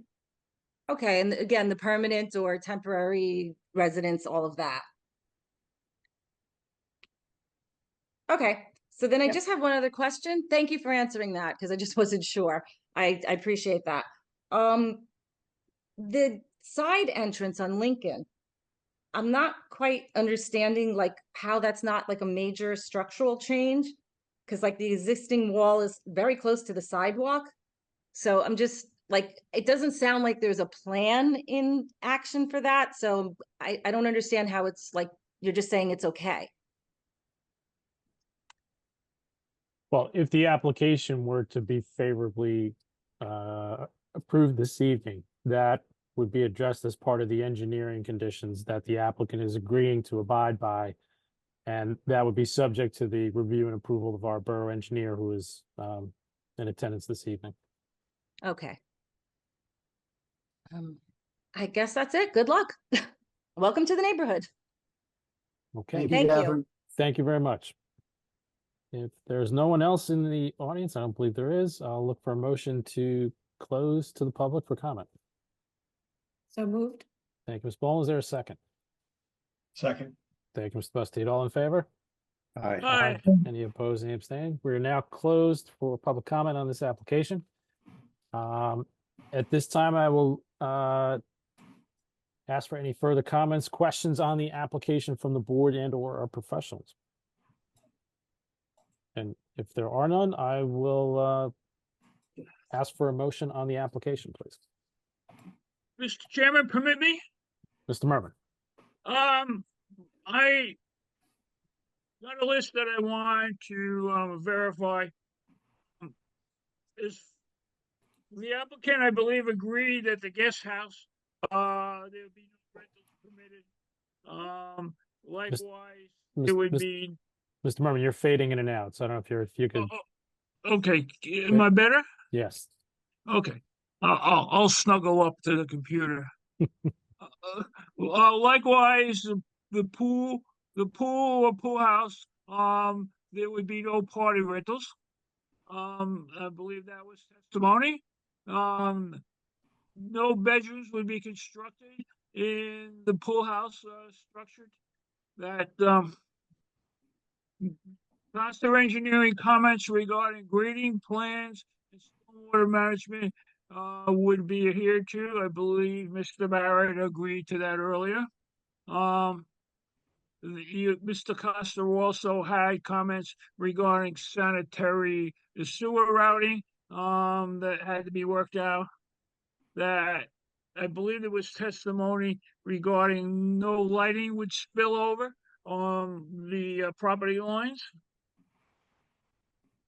I'm suggesting that drawing notes would include a Lincoln Avenue pavement existing conditions, condition observations, and a report and repairs specification be generated for materials and installation. That way, was no testimony on that, but I'm introducing that to make sure that the aesthetics of Lincoln Avenue and the existing payment and so forth amenities remain, and that if they're damaged, they're repaired properly, and that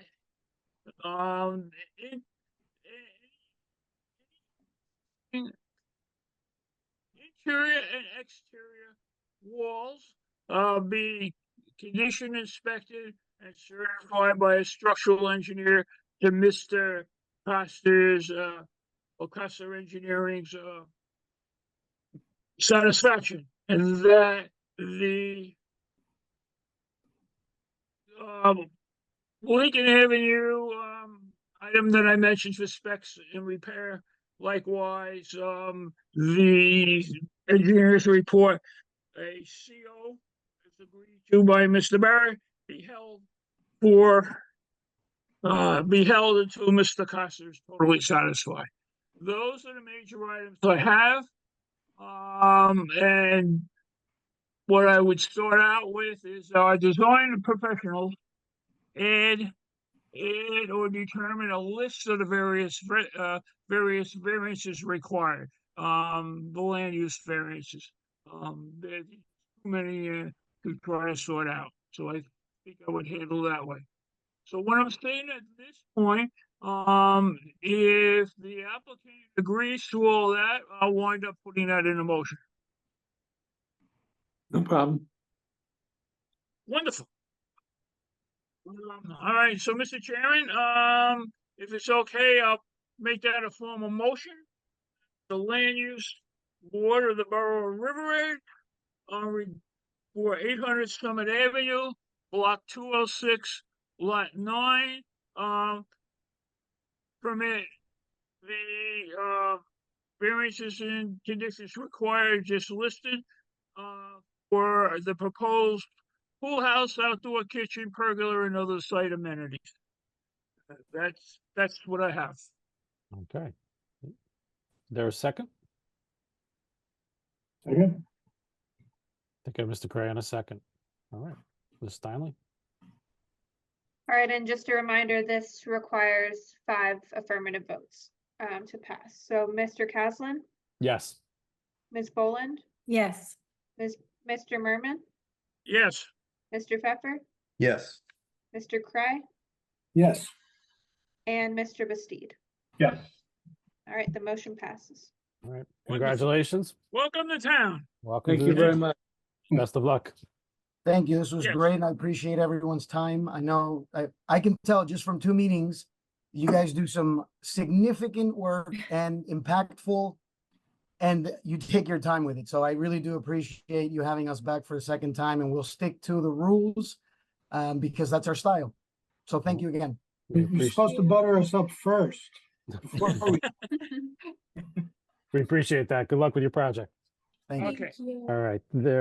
That being the end of our agenda for the evening, unless anyone from the board has anything further.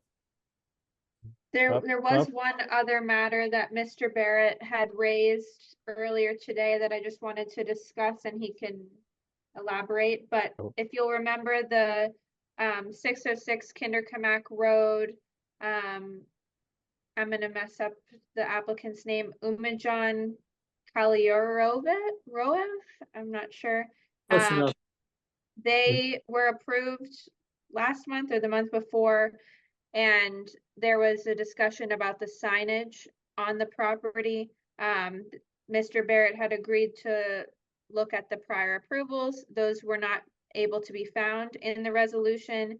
It stated that the applicant would comply with prior approvals regarding signage, or comply with the borough code regarding signage, or alternatively return to the board for additional relief.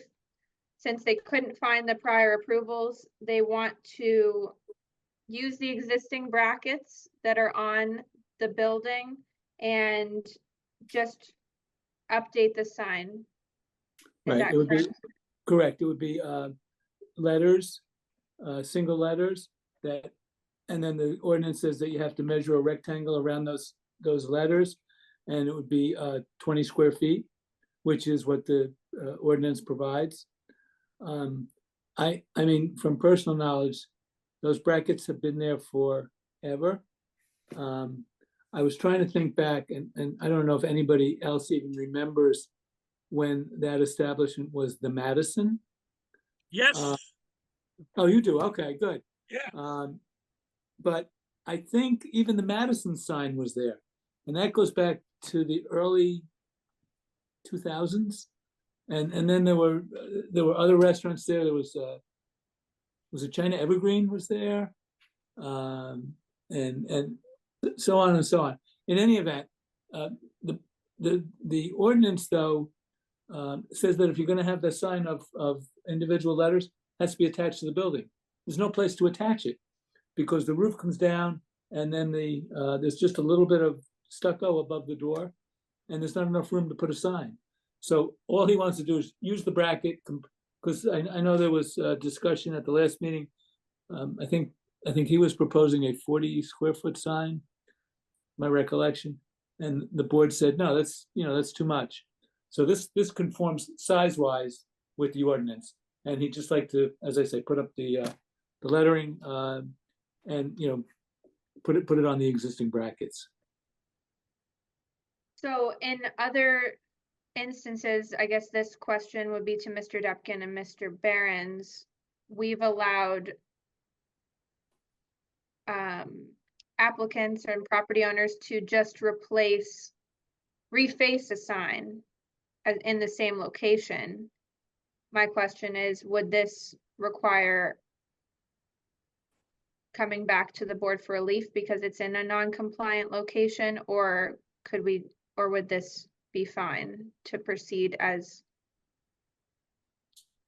proposed? I would comment and say that if it complies with the ordinances and the board's agreeable to being placed where all the other signs have been, then I wouldn't have an issue with it. I think one of the issues when they came into the office was it was a larger sign. It was different type of lettering. But if it complies with the ordinance, then as I said, if the board's agreeable to keeping it in that location, then I don't have an issue. They'll get the permit. We'll do the review, and if everything's compliant, then they should be able to do it.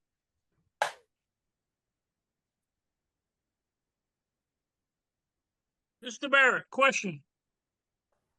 Could that sign be mounted? There's 3 brackets there now. Could that sign be mounted on 2 brackets?